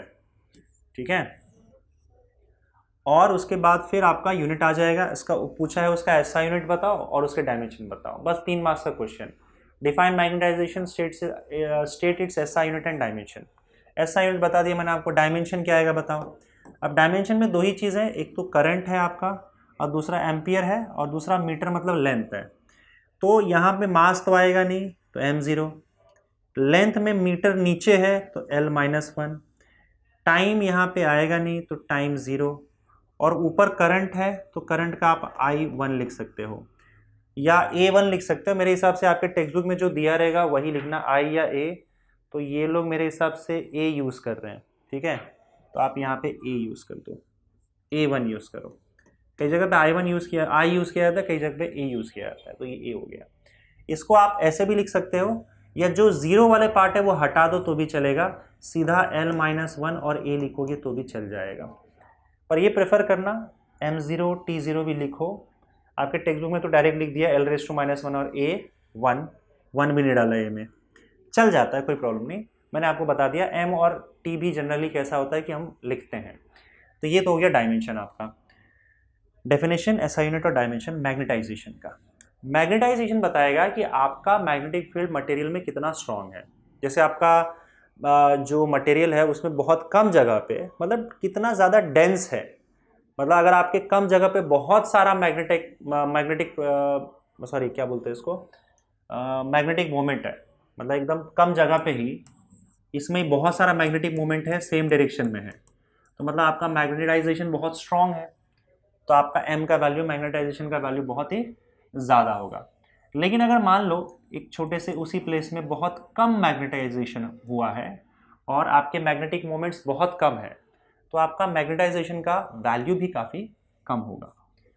तो मैग्नेटाइजेशन ज़्यादा होने का मतलब बहुत सारे मैग्नेटिक मोमेंट्स काफ़ी कम जगह पे बहुत सारा आ चुका है और आपके मटेरियल को काफ़ी अच्छा मैग्नेटाइज कर चुका है, या फिर आप बोल सकते हो काफ़ी अच्छा मैग्नेटिज्म आपके मटेरियल के अंदर आ चुका है और काफ़ी अच्छा मैग्नेट बन चुका है वो। अगर मैग्नेटाइजेशन बहुत ज़्यादा है तो आपका मटेरियल बहुत अच्छा खासा मैग्नेट है। मैग्नेटाइजेशन कम होने का मतलब उसके अंदर मैग्नेटिज्म ज़्यादा नहीं है और वो एज अ मैग्नेट बहुत स्ट्रांग नहीं है। समझ गए चीज़? मैग्नेटाइजेशन आपको ये बात बताएगा। अगला चीज़ देखो यहाँ पे क्या है कि अच्छा इस मैग्नेटाइजेशन की वजह से मैग्नेटिक फील्ड भी आएगा। तो मैग्नेटिक फील्ड जो आएगा, magnetic field due to magnetization, magnetization in the material, तो इस मटेरियल के अंदर जो मैग्नेटिक फील्ड आएगा, अब क्योंकि मैग्नेटाइजेशन है इसके अंदर, तो इसके अंदर अपने आप में एक मैग्नेटिक फील्ड आ जाएगा, मैग्नेटिज्म आ जाएगा। उस मैग्नेटिक फील्ड का वैल्यू जो होगा उसको हम लोग BM लिखते हैं, और इस BM का वैल्यू होता है mu naught into magnetization M। ये मटेरियल के अंदर का मैग्नेटिक फील्ड है उसके मैग्नेटाइजेशन की वजह से। समझे? यहाँ पे जो म्यू नॉट लिखा है उसको बोलते हैं, ये आपको पता ही है, permeability of free space, permeability of free space. तो ये तो हम पहले से ही देखते आ रहे हैं, पिछले चैप्टर में भी म्यू नॉट आया था। फ्री स्पेस की परमिएबिलिटी, इसको परमिएबिलिटी बोलते हैं। अब आगे हम एक काम करेंगे, हम क्या करेंगे, इस मटेरियल को, जो मटेरियल हमारे पास था और इसके अंदर मैग्नेटिज्म आया हुआ था, इसके अंदर का जो इस मान लो इस पॉइंट पे हमको मैग्नेटिक फील्ड चाहिए, तो वो मैग्नेटिक फील्ड मान लो BM है। वो किसके वजह से आ रहा है? इसके अंदर जो खुद का मैग्नेटिज्म है या जो आपका मैग्नेटाइजेशन है, इसके अपने मैग्नेटाइजेशन की वजह से इसके अंदर ये मैग्नेटिक फील्ड आया है मटेरियल के अंदर, उसका value mu naught into M है। अब एक काम करो, बाहर से एक मैग्नेटिक फील्ड अप्लाई करेंगे। अब बाहर से मैग्नेटिक फील्ड कैसे अप्लाई करोगे? वेल सिंपल है, काम करो, इसके अराउंड एक सोलेनॉइड लगा दो ऐसे, और उसके अंदर करंट पास कर दो। अब आप लोग को पता ही है कि सोलेनॉइड के अंदर अगर हम लोग करंट पास करेंगे तो क्या होगा, वो अपना मैग्नेटिक फील्ड प्रोड्यूस करेगा। उस मैग्नेटिक फील्ड का वैल्यू भी पता है हम लोग को, mu naught into N into I, पिछले चैप्टर में कर चुके हैं हम लोग। अब बाहर का जो मैग्नेटिक फील्ड है जो अप्लाई कर रहे हैं हम लोग, वो मैग्नेटिक फील्ड भी होगा और इसका खुद का मैग्नेटिक फील्ड BM भी होगा। टोटल मैग्नेटिक फील्ड अगर मुझसे पूछे कि बीच में कितना है सोलेनॉइड के पास या अंदर मटेरियल के अंदर, तो मटेरियल का अपना मैग्नेटिक फील्ड और सोलेनॉइड की वजह से जो मैग्नेटिक फील्ड आया है वो दोनों ऐड होकर टोटल मैग्नेटिक फील्ड मिल जाएगा। तो सोलेनॉइड वाला जो मैग्नेटिक फील्ड होता है उसका मैग्नेटिक फील्ड का वैल्यू जो होगा उसको हम लोग B0 ले लेते हैं, और इस B0 का वैल्यू क्या होता है, ये mu naught into N into I होता है। ठीक है, यहाँ पे N क्या है, number of turns per unit length, और I करंट है, राइट। अब यहाँ पे हम क्या करते हैं, N इंटू I जो आपको दिख रहा है ना, let H is equal to N into I। हम यहाँ पे एक नया चीज डिफाइन करते हैं, H जो n इंटू आई जो है उसको हमने h लिख दिया। याद रखना ये आपका बाहर से अप्लाइड फील्ड है, ये अप्लाइड फील्ड है, ये जो बाहर से आपने सोलेनॉइड लगा रखा है this is applied field, applied field due to solenoid. ठीक है, तो हम अगर n इंटू आई को h लिख देंगे और यहाँ पे तो आपका बी नॉट का वैल्यू क्या हो जाएगा, सोलेनॉइड वाला magnetic field mu naught into h, so therefore b naught is equal to mu naught into h हो जाएगा। ठीक है, तो ये सोलेनॉइड का मैग्नेटिक फील्ड आ गया, ये मटेरियल का खुद का मैग्नेटिक फील्ड आएगा। अब यहाँ पे देखो नाम में फर्क होगा, एच को क्या बोला जाता है पता है यहाँ पे, या तो इसको हम लोग मैग्नेटाइजिंग फील्ड बोलते हैं या तो कई बार इसका नाम रख देते हैं मैग्नेटिक इंटेंसिटी। देखो ये वर्ड आया अगर मैग्नेटिक इंटेंसिटी या फिर मैग्नेटाइजिंग फील्ड तो समझ लेना को एच की बात कर रहे हैं, क्योंकि यहाँ पे बहुत सारे मैग्नेटिक फील्ड की बात होती है या बहुत सारे कॉन्सेप्ट है यहाँ पे, मैग्नेटाइजेशन है, मैग्नेटाइजिंग फील्ड है, मैग्नेटिक इंडक्शन है, सब एक जैसे लगने लग जाते हैं। तो आपको प्रॉपर नाम याद रखना होगा, एच मतलब या तो मैग्नेटाइजिंग फील्ड होगा या फिर उसको मैग्नेटिक इंटेंसिटी बोलेंगे। एसआई यूनिट और डायमेंशन एच का वही होगा जो आपका एम का होता है, तो SI unit of H again ampere per metre, और डायमेंशंस भी उसका वही होगा आपका m0 l-1 t0 और a1, सेम एज आपका m और h के डायमेंशंस और यूनिट्स मैच करते हैं। अब हमको क्या करना है, टोटल मैग्नेटिक फील्ड चाहिए इसके अंदर in the material. So total magnetic field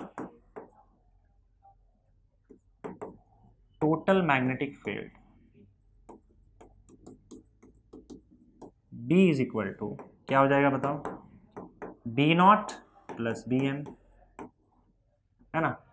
solenoid की वजह से मैग्नेटिक फील्ड बी नॉट है और उसके बाद आपका मटेरियल का खुद का मैग्नेटिक फील्ड क्या है, बी एम है। बस दोनों को ऐड कर दो, तो बी नॉट का वैल्यू यहां से आप ले सकते हो म्यू नॉट इंटू एच, और बी एम का वैल्यू आप यहां से ले सकते हो mu naught into m. Mu naught आप कॉमन ले सकते हो और आपको H प्लस एम यहाँ पे मिल जाएगा, ये आ गया टोटल मैग्नेटिक फील्ड। अच्छा, टोटल मैग्नेटिक फील्ड को लोग वो टोटल वर्ड यूज नहीं करेंगे, तो वो क्या यूज करेंगे, मैग्नेटिक इंडक्शन बोल देंगे सीधा, मैग्नेटिक इंडक्शन। तो अगर मैग्नेटिक इंडक्शन वर्ड यूज किया है तो समझ लो आप टोटल मैग्नेटिक फील्ड की बात कर रहे हैं। तो टोटल मैग्नेटिक फील्ड का वैल्यू क्या हो जाएगा, mu naught H plus m. Okay, अब यहाँ पे यहाँ से उन्होंने H का वैल्यू बाहर निकाला है, तो मैं वो करके देख लेता हूँ, आप भी कर सकते हो। जैसे कि B is equal to mu naught H plus m है, तो ये क्या हो जाएगा, B is equal to mu naught H plus mu naught m. अब इसको यहाँ ले आओ तो म्यू नॉट H का वैल्यू क्या होगा बताओ, म्यू नॉट H का वैल्यू क्या हो जाएगा, B minus mu naught m. Mu naught से डिवाइड कर दो इक्वेशन का, तो B upon mu naught minus M, मतलब H का वैल्यू यहाँ पे निकाल के रखा हुआ है। अब ये नहीं भी निकालोगे तो फर्क नहीं पड़ता है, क्योंकि आप इस से भी काम चला सकते हो। ठीक है, देखो यहाँ पे आपको बस डायरेक्टली फॉर्मूला पूछ सकता है, क्योंकि डेरिवेशन की बात मेरे हिसाब से इसका कोई डेरिवेशन का लॉजिक नहीं बनता है, पर अगर बना भी तो आप इसको ये वाले पार्ट को स्किप कर सकते हो, आपके बुक में निकाल के दिखाया, इसके वजह से मैंने आपको निकाल दिया। बाकी इस वाले और इस वाले में कुछ फर्क नहीं है फॉर्मूले में, दोनों सेम चीज़ है। इसी से हमने रीअरेंज करके H का वैल्यू निकाल लिया है यहाँ पे। H is nothing but your magnetizing field, जो सोलेनॉइड की वजह से मैग्नेटिक फील्ड आता है वो H की वजह से आता है ना। सोलेनॉइड की वजह से जो मैग्नेटिक फील्ड आता है वो किसकी वजह से आता है, H की वजह से आता है, mu naught into H solenoid का मैग्नेटिक फील्ड, और H N इंटू आई मतलब करंट की वजह से आ रहा है। तो ये आपका H का फॉर्मूला इस तरीके से M और B से रिलेशन में आ गया आपका पर मेन हमारे पास फॉर्मूला जो है उसको आपको यही पे रखना है, यही वाला फॉर्मूला हमको यूज़ करना है। B is equal to mu naught H plus m, इसी को रखो, B is equal to mu naught H plus m. इसको फिलहाल मैं इक्वेशन 1 लिख देता हूँ। अब इसमें एक और रिलेशन आता है, देखो मैग्नेटाइजेशन जो है, मैग्नेटाइजेशन मतलब क्या कि कितने मैग्नेटिक मोमेंट्स आपके एक डायरेक्शन में अरेंज्ड हैं या net magnetic moment per unit volume. अब अगर मान लो कुछ मैग्नेटिक मोमेंट्स जो इसके हैं ये रैंडमली ओरिएंटेड है और उसके बाद फिर एक दूसरे को कैंसल आउट कर देते हैं। तो जो कैंसल आउट हो गए हैं वो तो इस मैग्नेटिक मोमेंट में नहीं आ पाएगा और आपका मैग्नेटाइजेशन में वो कंट्रीब्यूट नहीं करेगा। पर मान लो तुमने क्या किया, बाहर से मैग्नेटिक फील्ड लगा दिया। जब आप बाहर से मैग्नेटिक फील्ड लगा देते हो तो जो अरेंज नहीं भी है वो भी उस मैग्नेटिक फील्ड के अंदर आने की वजह से अरेंज हो जाते हैं, क्योंकि मैग्नेटिक मोमेंट्स अगर मैग्नेटिक फील्ड में आएंगे तो उसको लगेगा टॉर्क, और टॉर्क की वजह से वो भी मैग्नेटिक फील्ड में अरेंज हो जाएंगे। इसकी वजह से क्या होता है कि आपका नेट मैग्नेटिक मोमेंट जो है इस डायरेक्शन में वो बढ़ जाता है, और नेट मैग्नेटिक मोमेंट बढ़ने की वजह से आपका मैग्नेटाइजेशन भी बढ़ जाता है। तो आपका मैग्नेटाइजेशन अगर आपको बढ़ाना है तो आप बाहर से मैग्नेटिक फील्ड अप्लाई कर दो, बाहर का मैग्नेटिक फील्ड आपके मैग्नेटाइजेशन को इंक्रीज कर देगा। मान लो आपने बाहर का मैग्नेटिक फील्ड और स्ट्रांग कर दिया तो और बहुत सारे एटम्स जो है वो ऐसे अरेंज हो जाएंगे कि मैग्नेटिक मोमेंट्स आपको उस डायरेक्शन में दे देगा और आपका नेट मैग्नेटिक मोमेंट उस डायरेक्शन में और बढ़ जाएगा, मैग्नेटाइजेशन और बढ़ जाएगा। मतलब आपके मटेरियल के अंदर कितना मैग्नेटाइजेशन है ये इस बात पर डिपेंड करता है कि आपने बाहर से कितना मैग्नेटिक फील्ड लगा रखा है। बाहर से मैग्नेटिक फील्ड लगाने का मतलब है ये सोलेनॉइड वाला मैग्नेटिक फील्ड। तो सोलेनॉइड वाला मैग्नेटिक फील्ड जितना स्ट्रांग होगा आपका मैग्नेटाइजेशन भी उतना ही स्ट्रांग होगा, क्योंकि इसके अंदर के मैग्नेटिक मोमेंट्स और ज्यादा अरेंज होना शुरू हो जाएंगे और मैग्नेटाइजेशन मटेरियल का बढ़ा देता है। इन शॉर्ट में ये बोल सकता हूं कि मैग्नेटाइजेशन बाहर के अप्लाई किए हुए मैग्नेटाइजेशन बाहर के अप्लाई किए हुए मैग्नेटाइजिंग फील्ड के प्रोपोर्शनल है, ऐसा होता है। इन शॉर्ट आपका जो मैग्नेटाइजेशन होता है जो मटेरियल के अंदर है वो किस पे डिपेंड कर रहा है, बाहर आपने कितना मैग्नेटिक फील्ड लगा रखा है। बाहर के मैग्नेटिक फील्ड को रिप्रेजेंट कौन कर रहा है, एच कर रहा है। बाहर का मैग्नेटिक फील्ड किस पे डिपेंड करता है, एच पे। एच बढ़ाया आपने मतलब मैग्नेटिक फील्ड बढ़ा दिया आपने, तो हम लिख सकते हैं एम जो है वो एच पे डिपेंड करेगा। एच यानी कि बाहर का मैग्नेटाइजिंग फील्ड अगर ज़्यादा है तो एम भी ज़्यादा होगा, एच कम है तो एम भी कम होगा, तो M is directly proportional to h. अब यहाँ पे आता है एक कांस्टेंट काय, इन्होंने काय एम लिखा है कि काय लिखा हुआ है, चलो काय लिखा हुआ है, काय लिखते हैं हम लोग। इसको काय बोलते हैं, स्पेलिंग है CHI काय ठीक है, स्पेलिंग है CHI लेकिन बोलते काय है। काय क्या है बताओ, इसको मैं ये भी एक इक्वेशन आपको याद रखना है।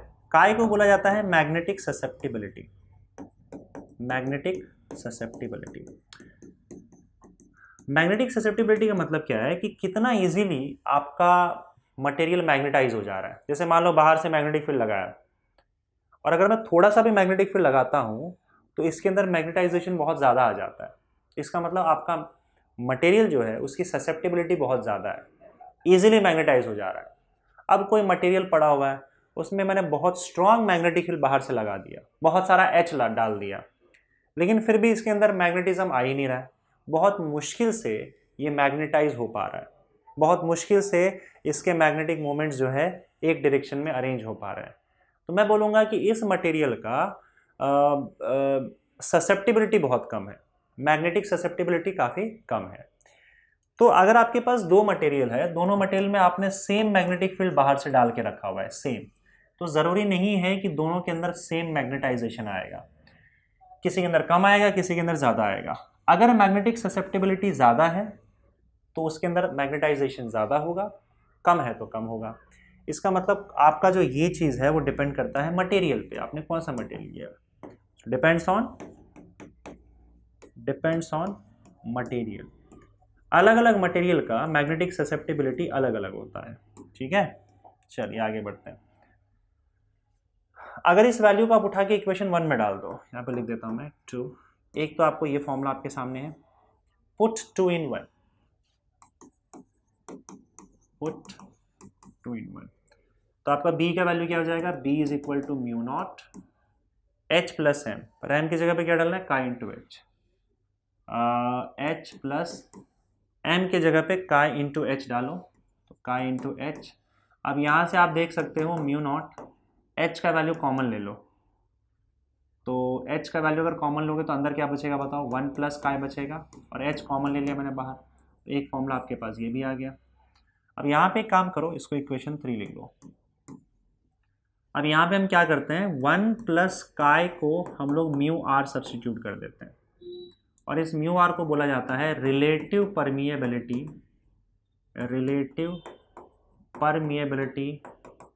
Of material. जो मटेरियल आपने डालना है उसकी रिलेटिव परमिएबिलिटी, या जो मीडियम आपने रखा हुआ है, मीडियम लिख दो, रिलेटिव परमिएबिलिटी ऑफ मीडियम या मटेरियल जो भी रहेगा आप लिख सकते हो। तो ये एक और फॉर्मूला आ गया। अब अगर मैं 1 प्लस काय की जगह म्यू आर लिख दूं तो क्या हो जाएगा बताओ। देयरफॉर इक्वेशन 3 बिकम्स, इक्वेशन 3 क्या बन जाएगा, B is equal to mu naught mu r into h, तो ये एक और फॉर्मूला बन गया। फॉर्मूला ही फॉर्मूला बनता जाएगा यहाँ पे। अब देखो यहाँ पे हम लोग क्या कर सकते हैं, mu r into mu naught को एक, दोनों कांस्टेंट ही है, दोनों कांस्टेंट है तो उसको एक कांस्टेंट से रिप्लेस कर दो। Let mu is equal to mu naught into mu r, तो आपका B का वैल्यू क्या हो जाएगा बताओ, म्यू इंटू एच हो जाएगा। तो total magnetic field B is equal to mu into h, ये आपका इक्वेशन 5 बन गया। और यहाँ पे भी आपके पास एक आ गया, mu is equal to mu naught into mu r. Mu क्या है, म्यू को बोला जाता है absolute permeability of medium. Medium मतलब जो मटेरियल अंदर रखा हुआ है ना, परमिएबिलिटी ऑफ मीडियम, इसको एब्सोल्यूट परमिएबिलिटी बोलते हैं। देखो बच्चों यहाँ पे कैसा है ना कि मटेरियल का म्यू जितना ज़्यादा है, सी अल्टीमेटली म्यू आर सब रिलेटेड है काय से, और काय क्या है आपका ससेप्टिबिलिटी है। तो अगर आपका ससेप्टिबिलिटी बहुत ज़्यादा है, मतलब मटेरियल इजीली मैग्नेटाइज हो जा रहा है, मतलब उसके अंदर मैग्नेटिक फील्ड बहुत स्ट्रांग आ जा रहा है, तो इसका मतलब क्या, उसका म्यू आर ज़्यादा होगा, उसका म्यू ज़्यादा होगा। तो एक हिसाब से परमिएबिलिटी जो है आपको क्या बताता है कि आपका कितना स्ट्रांग मैग्नेटिक फील्ड किसी मटेरियल में आ सकता है अगर उसको किसी मैग्नेटिक फील्ड में रखा तो। इन शॉर्ट, आपका अगर मटेरियल है और इस मटेरियल में अगर सपोज करो मैंने मैग्नेटिक फील्ड डाला, तो जितना मैग्नेटिक फील्ड अप्लाई किया है ज़रूरी नहीं है कि उतना ही मैग्नेटिक फील्ड आएगा, समझे, उससे कम भी आ सकता है। डिपेंड करता है कि इसका म्यू का वैल्यू कितना है या इसका काय का वैल्यू कितना है। काय म्यू आर सब आपस में रिलेटेड है। तो अगर मान लो इसका परमिएबिलिटी का वैल्यू काफ़ी ज़्यादा है तो इसके अंदर मैग्नेटिक फील्ड भी ज़्यादा ही आएगा, समझे।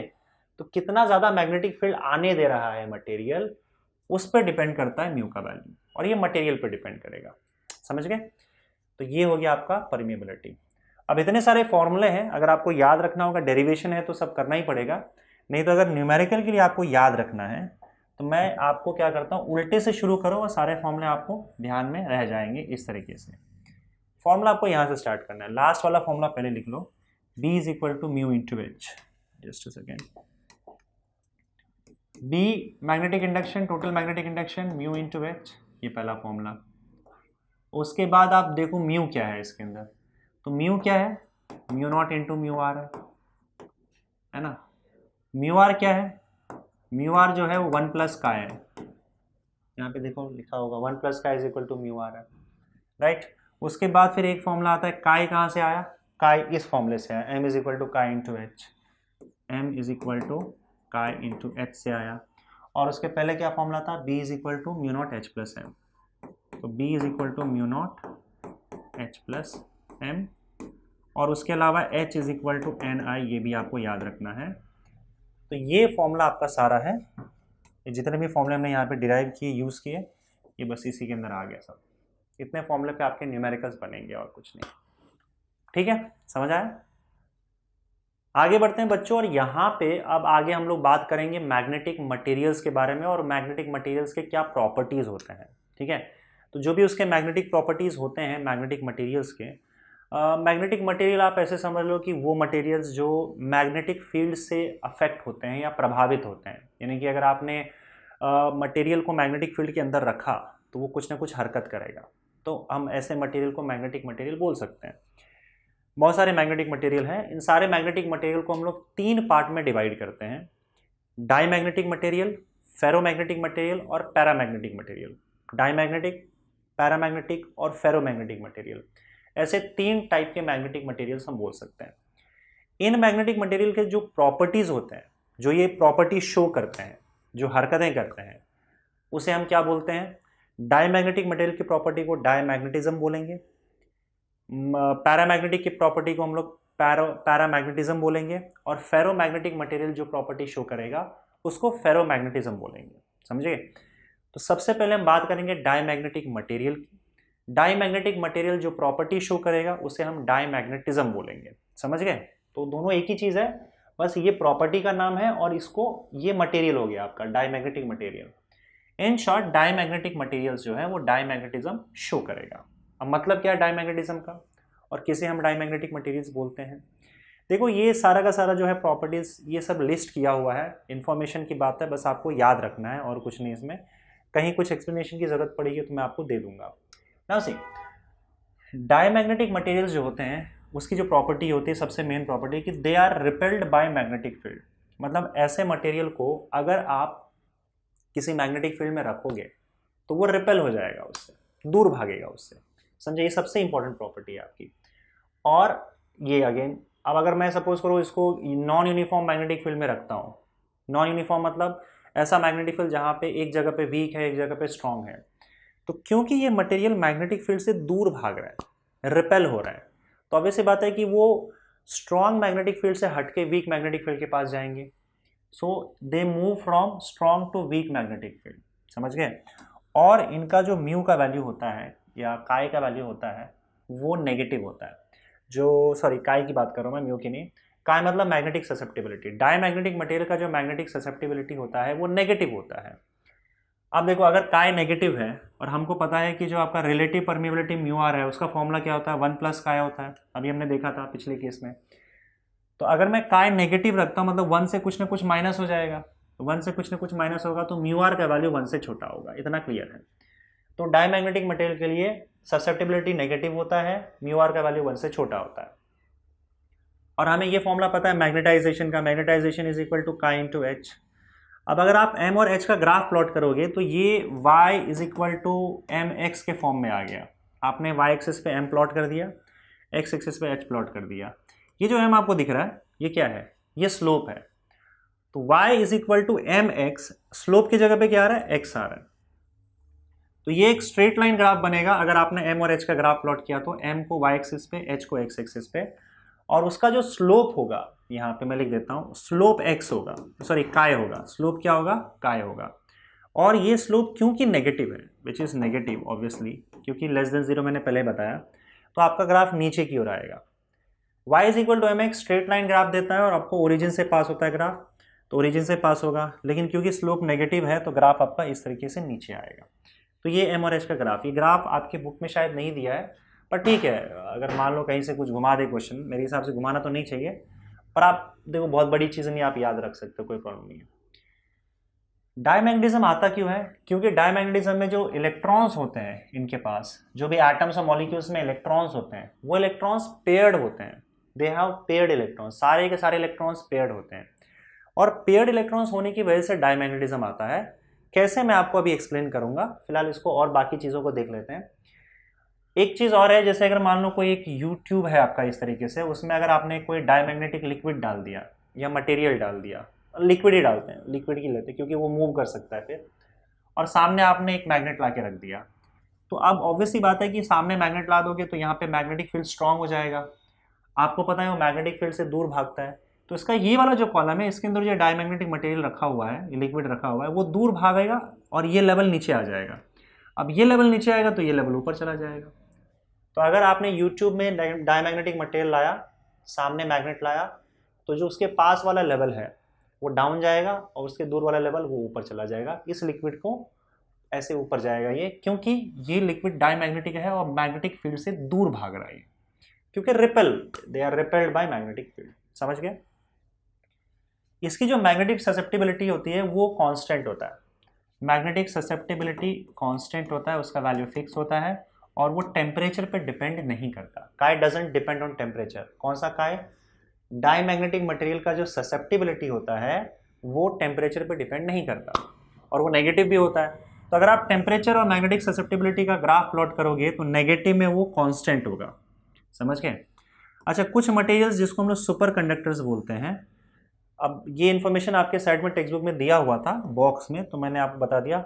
सुपर कंडक्टर्स जो होता है उसकी ससेप्टिबिलिटी नेगेटिव और 1 होती है, तो एक हिसाब से आप इसको डायमैग्नेटिक बोल सकते हो। लेकिन ये कुछ अलग टाइप का मटेरियल होता है सुपर कंडक्टर्स।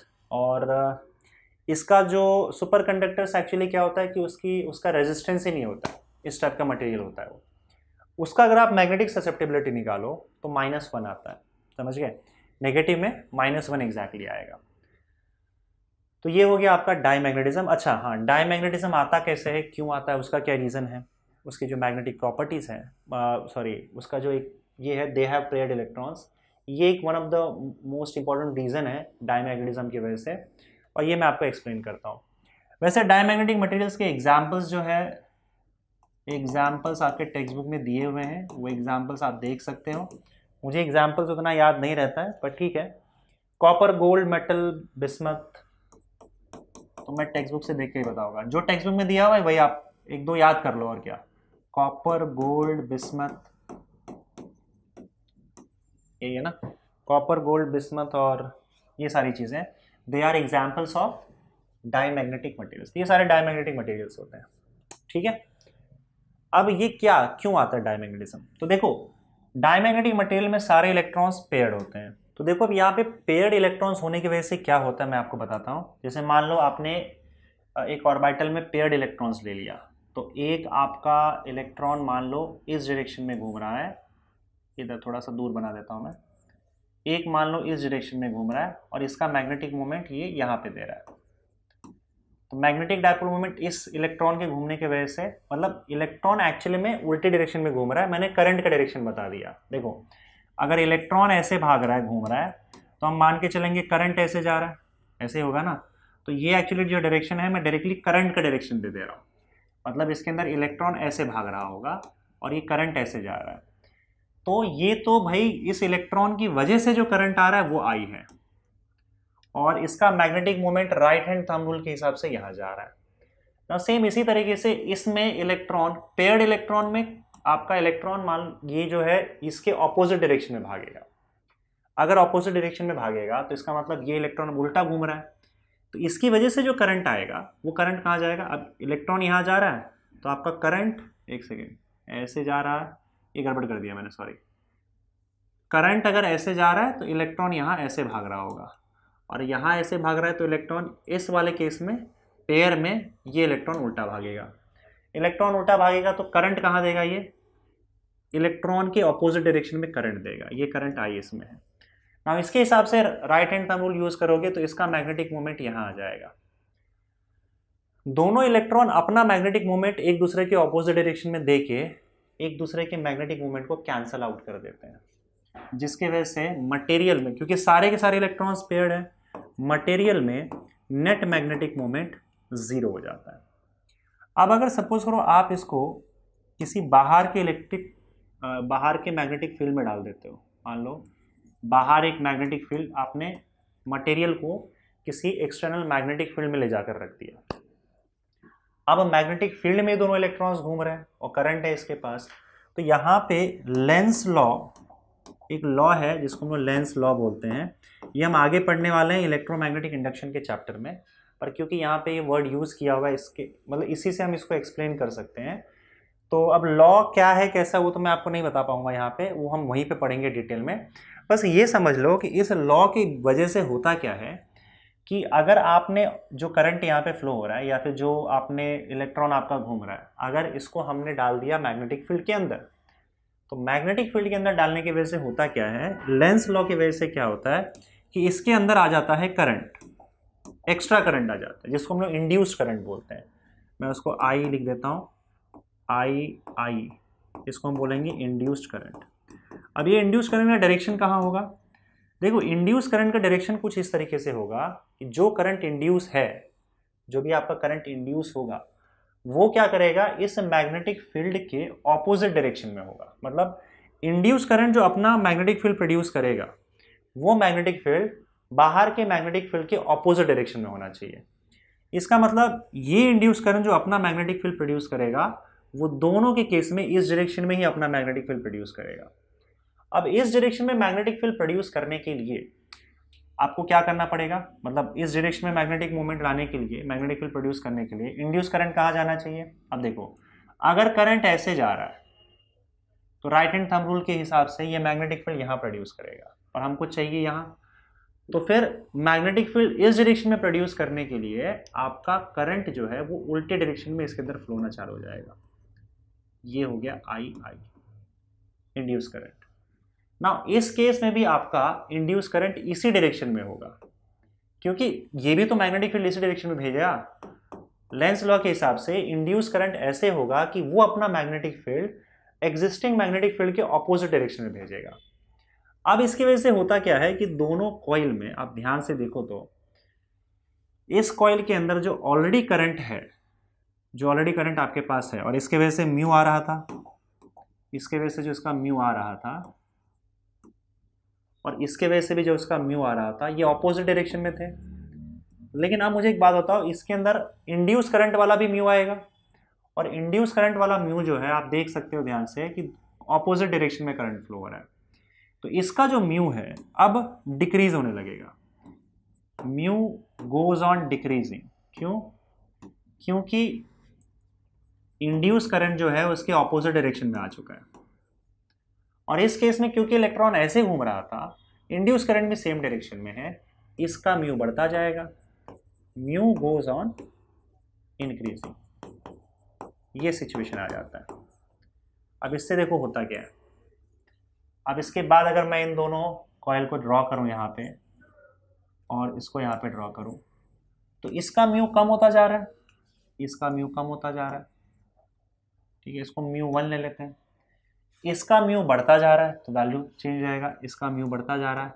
क्यों? क्योंकि करंट जो है नया इंड्यूस करंट, वो करंट के डायरेक्शन में ही आ रहा है तो इसका म्यू स्ट्रॉन्ग करता जाएगा। ये ऑपोजिट डायरेक्शन में इंड्यूस करंट आया तो उसको वीक करता जाएगा। तो अल्टीमेटली अब क्या होगा, इसका टोटल नेट मैग्नेटिक मोमेंट आ जाएगा, ये दोनों का मिला के, ये म्यू 2 अगर है तो नेट मैग्नेटिक मोमेंट आ जाएगा इस डायरेक्शन में, क्योंकि ये ज्यादा है म्यू, ये कम है। तो अगर मैं दोनों इलेक्ट्रॉन पेयर को एक साथ देखूं तो ये अब कैंसल आउट नहीं होंगे, दोनों का म्यू कैंसल आउट नहीं होगा, दोनों का मैग्नेटिक मोमेंट कैंसल आउट नहीं होगा, बल्कि नेट मैग्नेटिक मोमेंट हमको इस डायरेक्शन में दे देगा and that will be mu 2 minus mu 1। ये नेट मैग्नेटिक मोमेंट जो है आप ध्यान से देख सकते हो, जो बाहर का मैग्नेटिक फील्ड था उसके ऑपोजिट डायरेक्शन में है। तो बाहर के मैग्नेटिक फील्ड के ऑपोजिट डायरेक्शन में क्योंकि ये म्यू इन दोनों ने मिलकर पैदा कर दिया, तो अब ऑब्वियसली बात है कि मैग्नेटिक फील्ड से रिपेल होना शुरू हो जाएंगे, क्योंकि इनका खुद का मैग्नेटिक मोमेंट मैग्नेटिक फील्ड के ऑपोजिट डायरेक्शन में आया है और ये दूर भागना चालू हो जाता है मैग्नेटिक फील्ड से। समझे? ये रीजन है कि आपका डायमैग्नेटिज्म इसके अंदर प्रोड्यूस होता है just because of paired electrons, और उसको मैग्नेटिक फील्ड में रखते हैं तो ये सारी चीजें हो जाती हैं। समझ गए?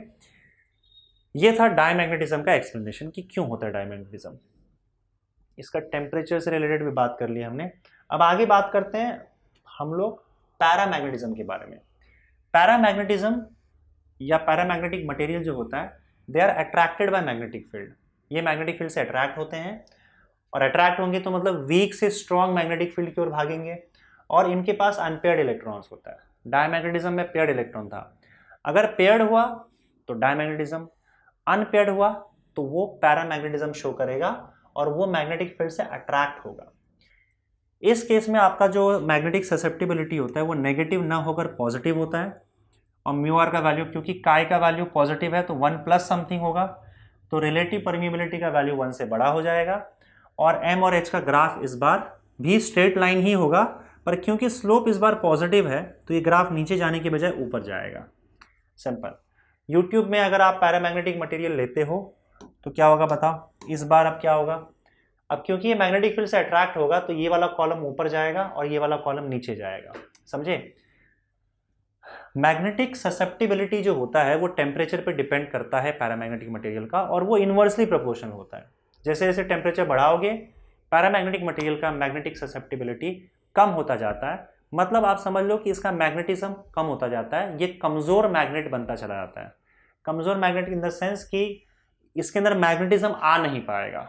अगर आपने टेम्परेचर बहुत ज़्यादा रखा है तो इसके अंदर मैग्नेटिज्म आना थोड़ा मुश्किल हो जाता है, ससेप्टिबिलिटी कम होते चले जाती है।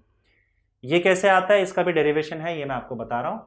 फिलहाल यहाँ पे अगर मैं एग्जाम्पल्स की बात करूँ तो वो तो मैं आपके टेक्स्ट बुक से ही देख के बताऊँगा, ठीक है, एग्जाम्पल्स उतने याद नहीं रहेंगे मुझे। तो अगर मैं पैरामैग्नेटिक मटेरियल के एग्जाम्पल की बात करूँ तो इसमें दिया गया है मैग्नीशियम, लिथियम, मॉलिब्डेनम एक्सेट्रा। बाकी भी लिस्ट आप एक बार देख लेना अगर आपको याद करना है तो, मुझे तो याद नहीं होता है। मैग्नीशियम, लिथियम, मॉलिब्डेनम, तो ये 3 स्टार्टिंग में दिया हुआ है, इसे याद कर लो। मैग्नीशियम, लिथियम और मॉलिब्डेनम, बस हो गया। बाकी और भी है, अलग अलग नाम है। अच्छा, H2O, Mn ऑक्सीजन गैस और MnSO4, MnSO4, H2O यानी कि वाटर और ऑक्सीजन, ये सब भी पैरामैग्नेटिक मटेरियल ही है, समझे। अच्छा, ससेप्टेबिलिटी टेम्परेचर की इन्वर्सली प्रोपोर्शनल कैसे है उसकी बात हम लोग यहाँ पे कर लेते हैं। अब देखो, पैरामैग्नेटिक मटेरियल के अंदर जो मैग्नेटाइजेशन होता है, एम मैग्नेटाइजेशन, ये 2 चीज़ों के प्रोपोर्शनल होता है। एक तो आपने बाहर से कितना मैग्नेटिक फील्ड अप्लाई किया है, it is directly proportional to applied magnetic field. Applied magnetic field याद है ना, सोलेनॉइड के थ्रू जो हमने अप्लाई किया था BO। और टेम्परेचर के इन्वर्सली प्रोपोर्शनल होता है, ज़्यादा टेम्परेचर पर मैग्नेटाइजेशन कम हो जाता है। तो यहाँ पे आ जाएगा एक कांस्टेंट C B0/T, और B0 का वैल्यू क्या होता है, μ0 इंटू H होता है, अगर आपको याद होगा तो आपका H का वैल्यू नीचे ले आओगे तो M/H is equal to C μ0/T हो जाएगा। और M/H क्या होता है, M is equal to chi into H होता है, तो M/H क्या हो जाएगा, काय हो जाएगा। तो ये इक्वेशन 1, ये इक्वेशन 2, तो M/H की जगह पे काय लिख दो, M/H की जगह पे काय लिख दो। So from 1 and 2 M/H is equal to chi is equal to C μ0/T, C μ0/T। अब C μ0 अपने आप में कांस्टेंट है, तो ये chi will be inversely proportional to temperature. Graph और काय और टी का अगर आप देखोगे, टेम्परेचर और ससेप्टेबिलिटी का, तो ये नीचे जाएगा। इसको रेक्टेंगुलर हाइपरबोला बोलते हैं, इस ग्राफ को रेक्टेंगुलर हाइपरबोला बोलते हैं। तो जैसे जैसे टेम्परेचर बढ़ाओगे वैसे वैसे इसकी मैग्नेटिक ससेप्टेबिलिटी कम होती जाएगी, ठीक है। तो ये बात हो गई आपके पैरामैग्नेटिक मटेरियल की। अब हम, अच्छा, पैरामैग्नेटिक मटेरियल में देखो आता कैसे ये मैग्नेटिक, अगर पैरामैग्नेटिक मटेरियल को अगर आप बाहर के मैग्नेटिक फील्ड में डालोगे तो क्या होगा, एक्चुअली में पहले क्या होता है, इसके अंदर जितने भी मैग्नेटिक मोमेंट्स हैं पैरामैग्नेटिक मटेरियल के, ये जनरली क्या होते हैं, रैंडमली ओरिएंटेड होते हैं, यहाँ वहाँ यहाँ वहाँ यहाँ वहाँ, रैंडमली ओरिएंटेड होंगे। जब आप इसको, ये मैग्नेटिक मोमेंट्स है, जो भी एटम्स या इलेक्ट्रॉन्स का जो अपना अपना मैग्नेटिज्म या अपना अपना सर्कल में घूम रहा है, उसके वजह से जो मैग्नेटिक मोमेंट्स आ रहा है वो यहाँ पे आ जाएंगे। और इसका नेट मैग्नेटिक मोमेंट होगा क्योंकि यहाँ पे अनपेयर्ड इलेक्ट्रॉन्स होता है, तो पेयर्ड इलेक्ट्रॉन्स था डायमैग्नेटिज्म में, इसलिए कैंसिल आउट हो जाता था। लेकिन इसमें नहीं होगा, इसमें क्या होगा, इसमें क्योंकि इलेक्ट्रॉन्स आपके अनपेयर्ड होते हैं, तो उस अनपेयर्ड एक इलेक्ट्रॉन की वजह से नेट मैग्नेटिक मोमेंट होगा। पर हाँ, ये नेट मैग्नेटिक मोमेंट जो है अलग अलग डायरेक्शन में हो सकता है और सब एक दूसरे को कैंसिल आउट कर देते हैं। लेकिन जब आप इसको एक्सटर्नल मैग्नेटिक फील्ड में रखोगे तो ये सारे के सारे जो मैग्नेटिक मोमेंट्स हैं वो एक ही डायरेक्शन में अरेंज हो जाते हैं, कुछ इस तरीके से, ऐसे ऐसे ऐसे ऐसे, और जिसके वजह से इसके अंदर मैग्नेटिज्म आ जाता है और ये मटेरियल मैग्नेटिक फील्ड के अंदर मैग्नेटाइज हो जाता है, ठीक है। ये मटेरियल हो चुका है magnetize, paramagnetic material, material is magnetized, material is magnetized. तो ये मैग्नेटाइज हो जाएगा, अपने आप में मैग्नेट जैसा काम करना चालू कर देगा आपका पैरामैग्नेटिक मटेरियल, अगर उसको आपने बाहर के मैग्नेटिक फील्ड में रखा है तो। ये बन जाएगा साउथ पोल इसका, और ये बन जाएगा north pole.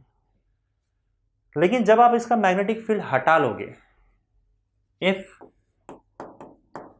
External magnetic field is removed, external magnetic field is removed, जब बाहर का एक्सटर्नल मैग्नेटिक फील्ड हम रिमूव कर लेते हैं तो फिर से सारे के सारे मैग्नेटिक मूवमेंट्स रैंडमली ओरिएंट हो जाते हैं। ऑल मैग्नेटिक मूवमेंट्स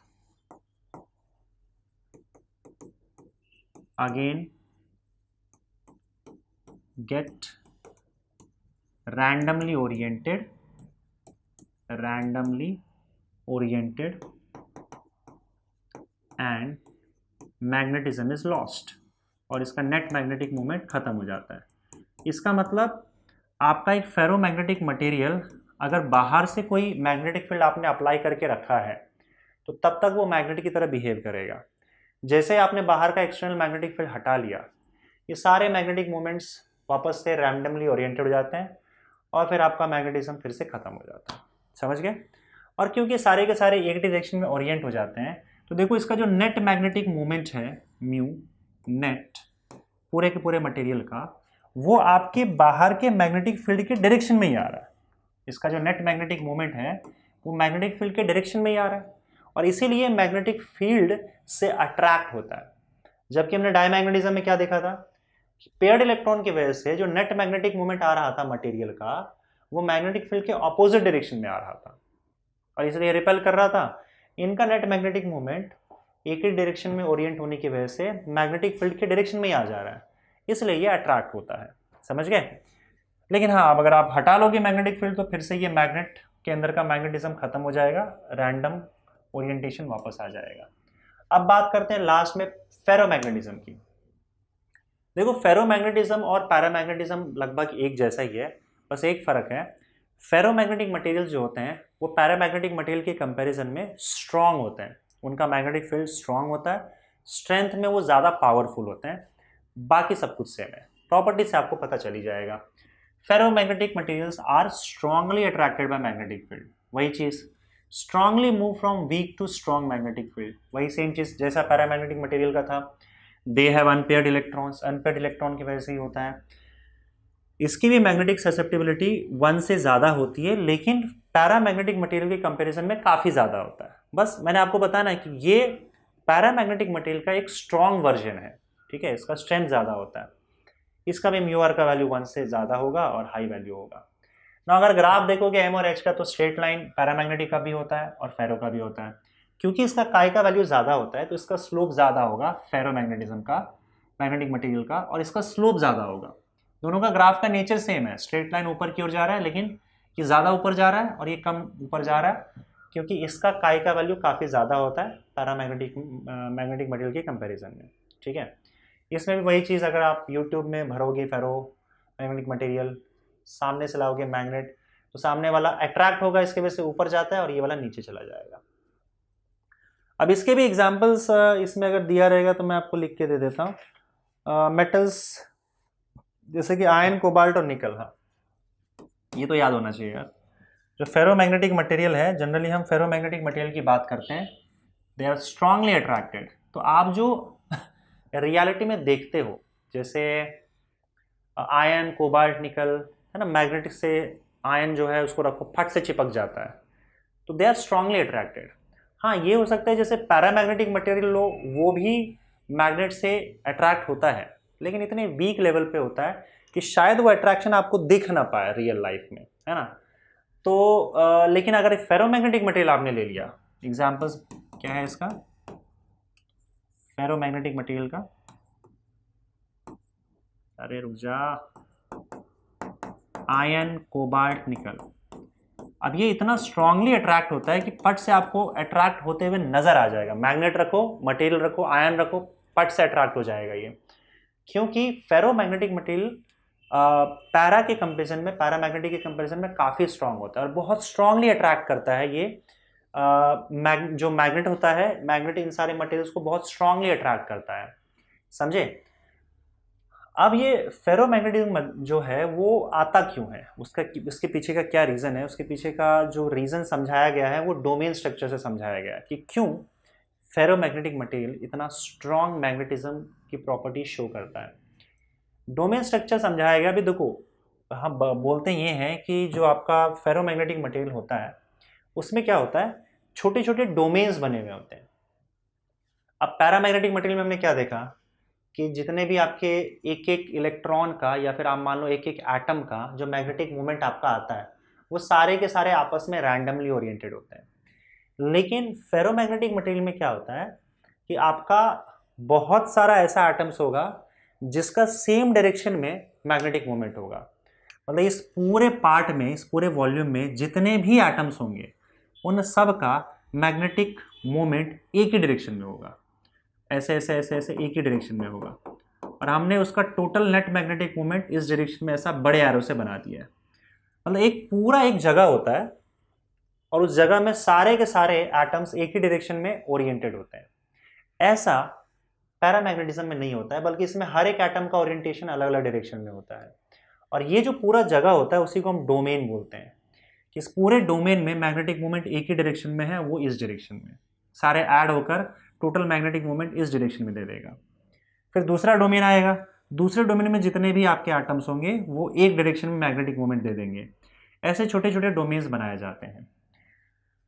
और यहाँ पे डोमेन का साइज जो होता है, एक डोमेन का साइज वो लगभग 10⁻⁶ टू 10⁻⁴ मीटर के आसपास होता है। और उसके अंदर टोटल कितने एटम्स होते हैं? 10⁻10 से लेकर 10⁻17 एटम्स तक हो सकते हैं।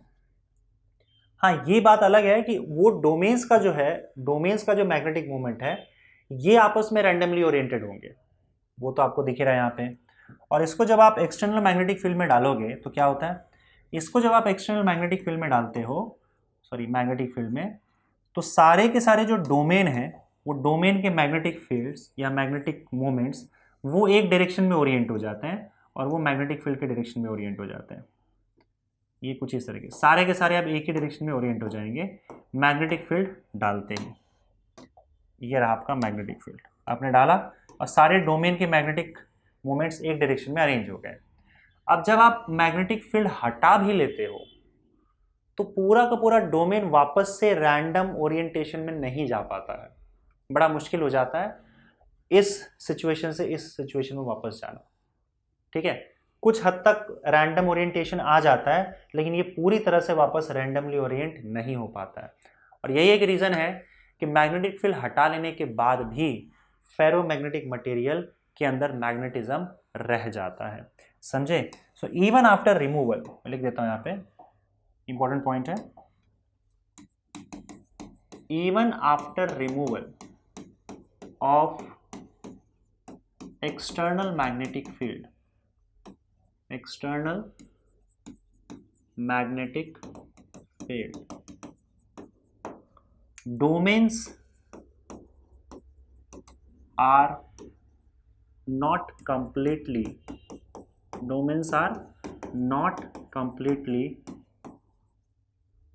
shows random orientation,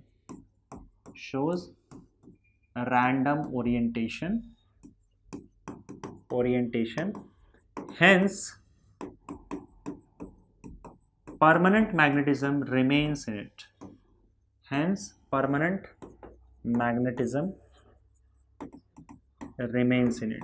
और परमानेंटली यहाँ पे मैग्नेटिज्म इसके अंदर रह जाता है। इसीलिए हम, अगर हमको मैग्नेट बनाना होता है तो हम फेरोमैग्नेटिक मटेरियल का यूज़ करते हैं।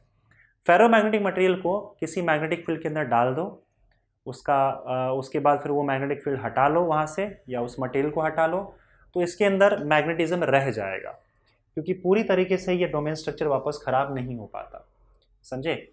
हाँ, इसका भी अगर मान लो तुम टेम्परेचर बढ़ाते चले जाओ तो टेम्परेचर बढ़ाते बढ़ाते क्या होगा बताओ, इसका भी ओरिएंटेशन बिगड़ सकता है, डोमेन स्ट्रक्चर टूटने लग जाता है।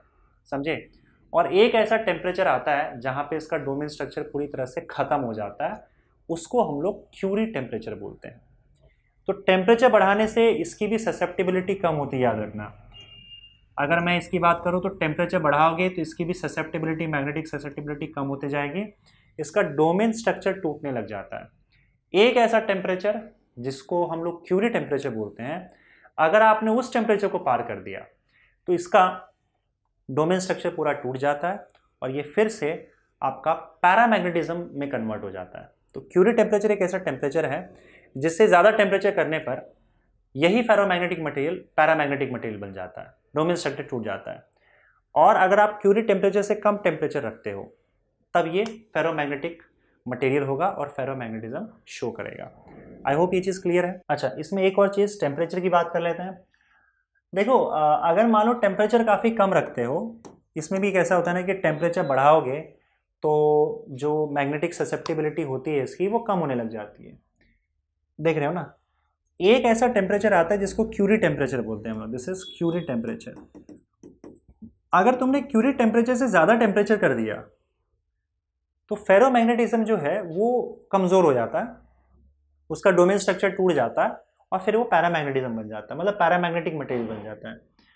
जिस टेम्परेचर पे ऐसा होता है उस टेम्परेचर को हम लोग क्यूरी टेम्परेचर बोलते हैं। और क्यूरी टेम्परेचर के बाद आप देखोगे लगभग ग्राफ जो आपका है वो पैरामैग्नेटिक मटेरियल की तरह ही है। तो क्यूरी टेम्परेचर पार होने के बाद ससेप्टिबिलिटी का ग्राफ आप दिखा सकते हो। ऐसे इक्वेशन जो है ये इस इक्वेशन को फॉलो करता है, जहाँ पे टीसी जो है वो क्यूरी टेम्परेचर है। अगेन टेम्परेचर बढ़ाते हो आप तो मैग्नेटिक ससेप्टिबिलिटी घटता है। ये दोनों केस में वैलिड है, फेरोमैग्नेटिक मटेरियल में भी और पैरामैग्नेटिक मटेरियल में भी। टेम्परेचर बढ़ाने से मैग्नेटिक ससेप्टिबिलिटी घटता है। इसका ग्राफ फेरोमैग्नेटिक मटेरियल का ग्राफ आपको ऐसा दिख रहा है और पैरामैग्नेटिक का हाइपरबोला होता है, रेक्टेंगुलर हाइपरबोला। लेकिन डायमैग्नेटिक मटेरियल में मैग्नेटिक ससेप्टिबिलिटी टेम्परेचर पे डिपेंड नहीं करता है, ये हम लोगों ने देख लिया। आगे बढ़ते हैं बच्चों, और यहाँ पे फेरोमैग्नेटिक मटेरियल के लिए हम हिस्टेरेसिस लूप की बात करते हैं। क्या है ये हिस्टेरेसिस लूप? ये बेसिकली आपका ग्राफ होता है मैग्नेटिक फील्ड B और मैग्नेटिक इंडक्शन B और जो आपका मैग्नेटाइजिंग फील्ड है H उसके बाद उसके बीच में। अब देखो सिंपल सी बात है कि अगर मान लो आपके पास मटेरियल है, इस मटेरियल को अगर आप एक्सटर्नल मैग्नेटिक फील्ड में रख दोगे जो कि सोलेनॉइड द्वारा दिया जाता है, तो इससे क्या होगा?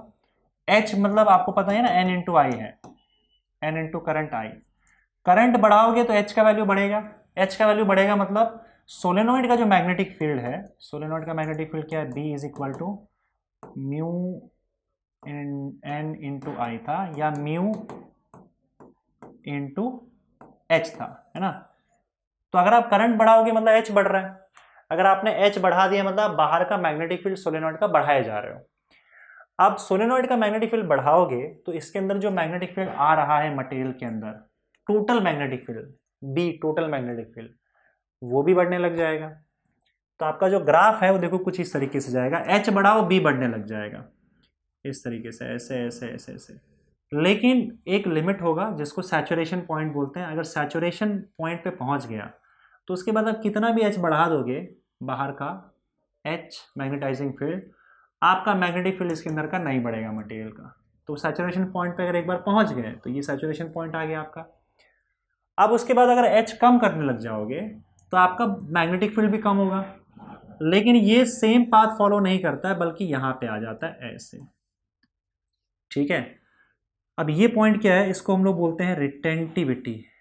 रिटेंटिविटी, रिटेंटिविटी का मतलब ये है कि भाई इतना मैग्नेटिक फील्ड आपने बाहर का मैग्नेटिक फील्ड H जीरो कर दिया, H जीरो करने पर भी इसके अंदर कुछ ना कुछ मैग्नेटिक फील्ड देख रहे हो रह गया इतना।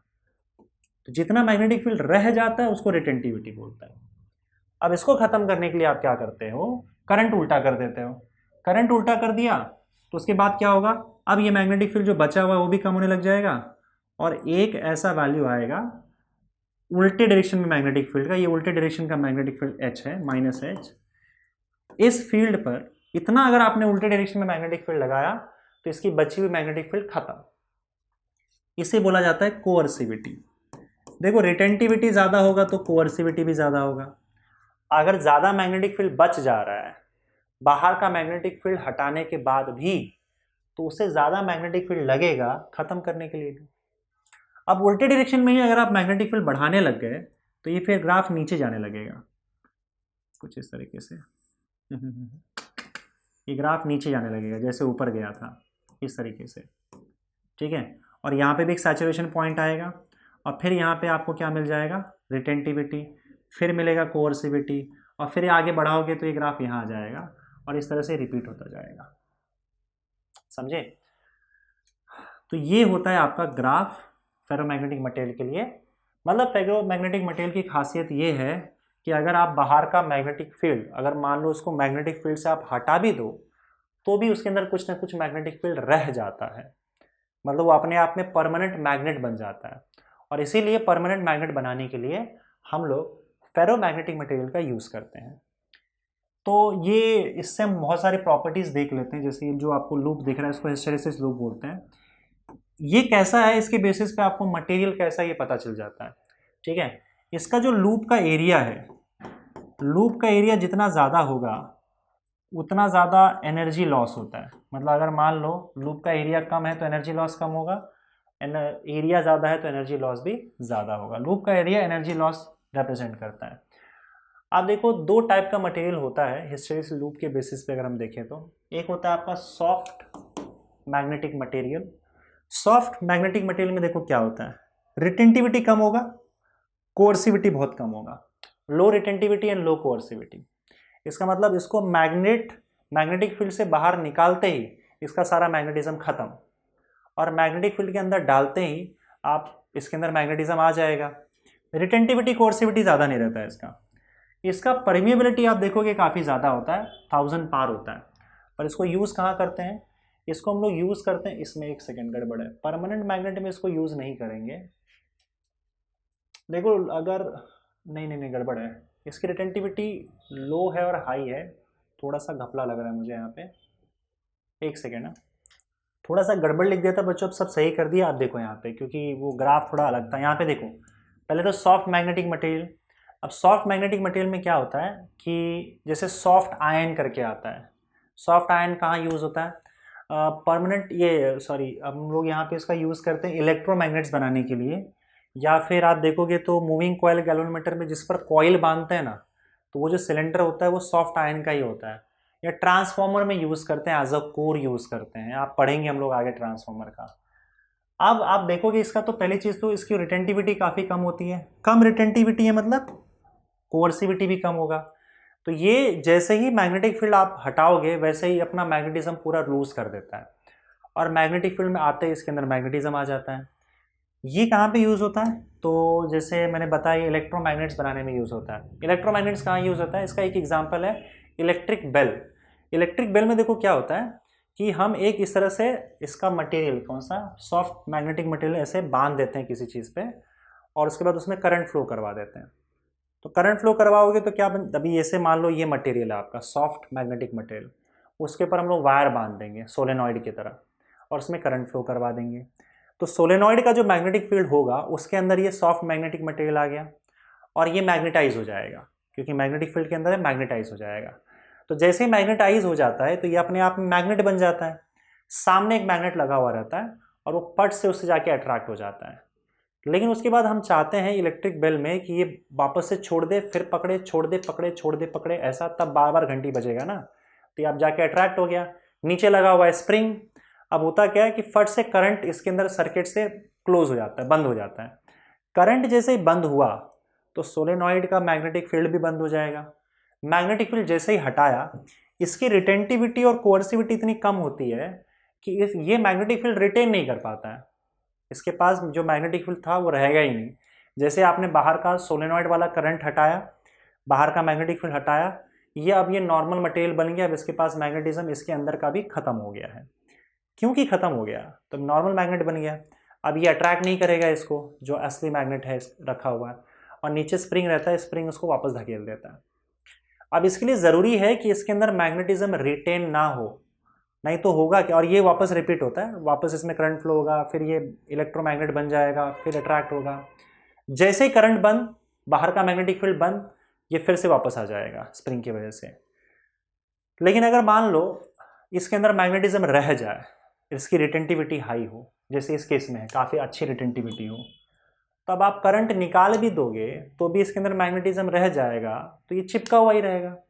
तो हम चाहते हैं कि फट से जैसे ही बाहर का मैग्नेटिक फील्ड हटाया, इसका मैग्नेटिज्म खत्म हो जाए। इसीलिए हम ऐसा मटेरियल यूज़ करते हैं जिसकी लो रिटेंटिविटी, लो कोर्सिविटी हो, और वही आपका सॉफ्ट मैग्नेटिक मटेरियल होता है। समझ गए? मैंने यूजेस ऑलरेडी बता दिया। इसका यूज़ हम लोग मैग्नेटिक शील्डिंग के लिए भी करते हैं। मैग्नेटिक शील्डिंग में क्या होता है कि आप इस तरह का एक सॉफ्ट मैग्नेटिक मटेरियल लेते हो, और मैग्नेटिक मटेरियल के अंदर स्पेस जो होता है, उस स्पेस में कोई भी चीज़ ऐसी रख दो जो आप नहीं चाहते हैं कि मैग्नेटिक फील्ड के कांटेक्ट में आए, मतलब इसको मैग्नेटिक फील्ड से बचाना है। अब ये मटेरियल क्या करता है, जो भी मैग्नेटिक फील्ड के लाइंस होते हैं, इसकी प्रॉपर्टी है, इसकी परमिएबिलिटी काफ़ी हाई है। ये क्या करता है, सारे मैग्नेटिक लाइंस ऑफ फोर्स को अपने अंदर खींच लेता है, ठीक है, और इसको बाहर नहीं जाने देगा। इस तरीके से सारे मैग्नेटिक लाइंस ऑफ फोर्स को अपने अंदर खींच लेगा और इसके थ्रू पास नहीं होने देगा। समझे?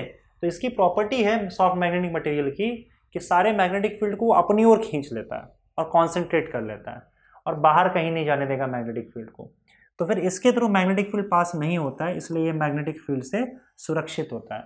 इसको हम मैग्नेटिक शील्डिंग बोलते हैं, समझ गए। दूसरा होता है hard magnetic materials. Hard magnetic materials का सीधी सी बात है, रिटेंटिविटी बहुत हाई होता है, कोर्सिविटी बहुत हाई होता है। इसका मैग्नेटिक फील्ड में डालने के बाद अगर मैग्नेटिक फील्ड हटा भी लेते हो तो भी इसके अंदर अच्छा खासा मैग्नेटिज्म रह जाता है और ये अपने आप में परमानेंट मैग्नेट बन जाता है। इसलिए जब आपको परमानेंट मैग्नेट्स बनाना हो तब हम हार्ड मैग्नेटिक मटेरियल का यूज़ करते हैं। आई थिंक स्टील जो है उसका एक एग्जाम्पल है हार्ड मैग्नेटिक मटेरियल का, जिससे हम परमानेंट मैग्नेट्स बना सकते हैं। ठीक है, मैग्नेटिक मटेरियल चैप्टर का भी आपका सिनॉप्सिस बच्चों यहाँ पे होता है ख़त्म। अगले वीडियो से हम MHT CT से रिलेटेड MCQ सॉल्व करेंगे। Okay, thank you.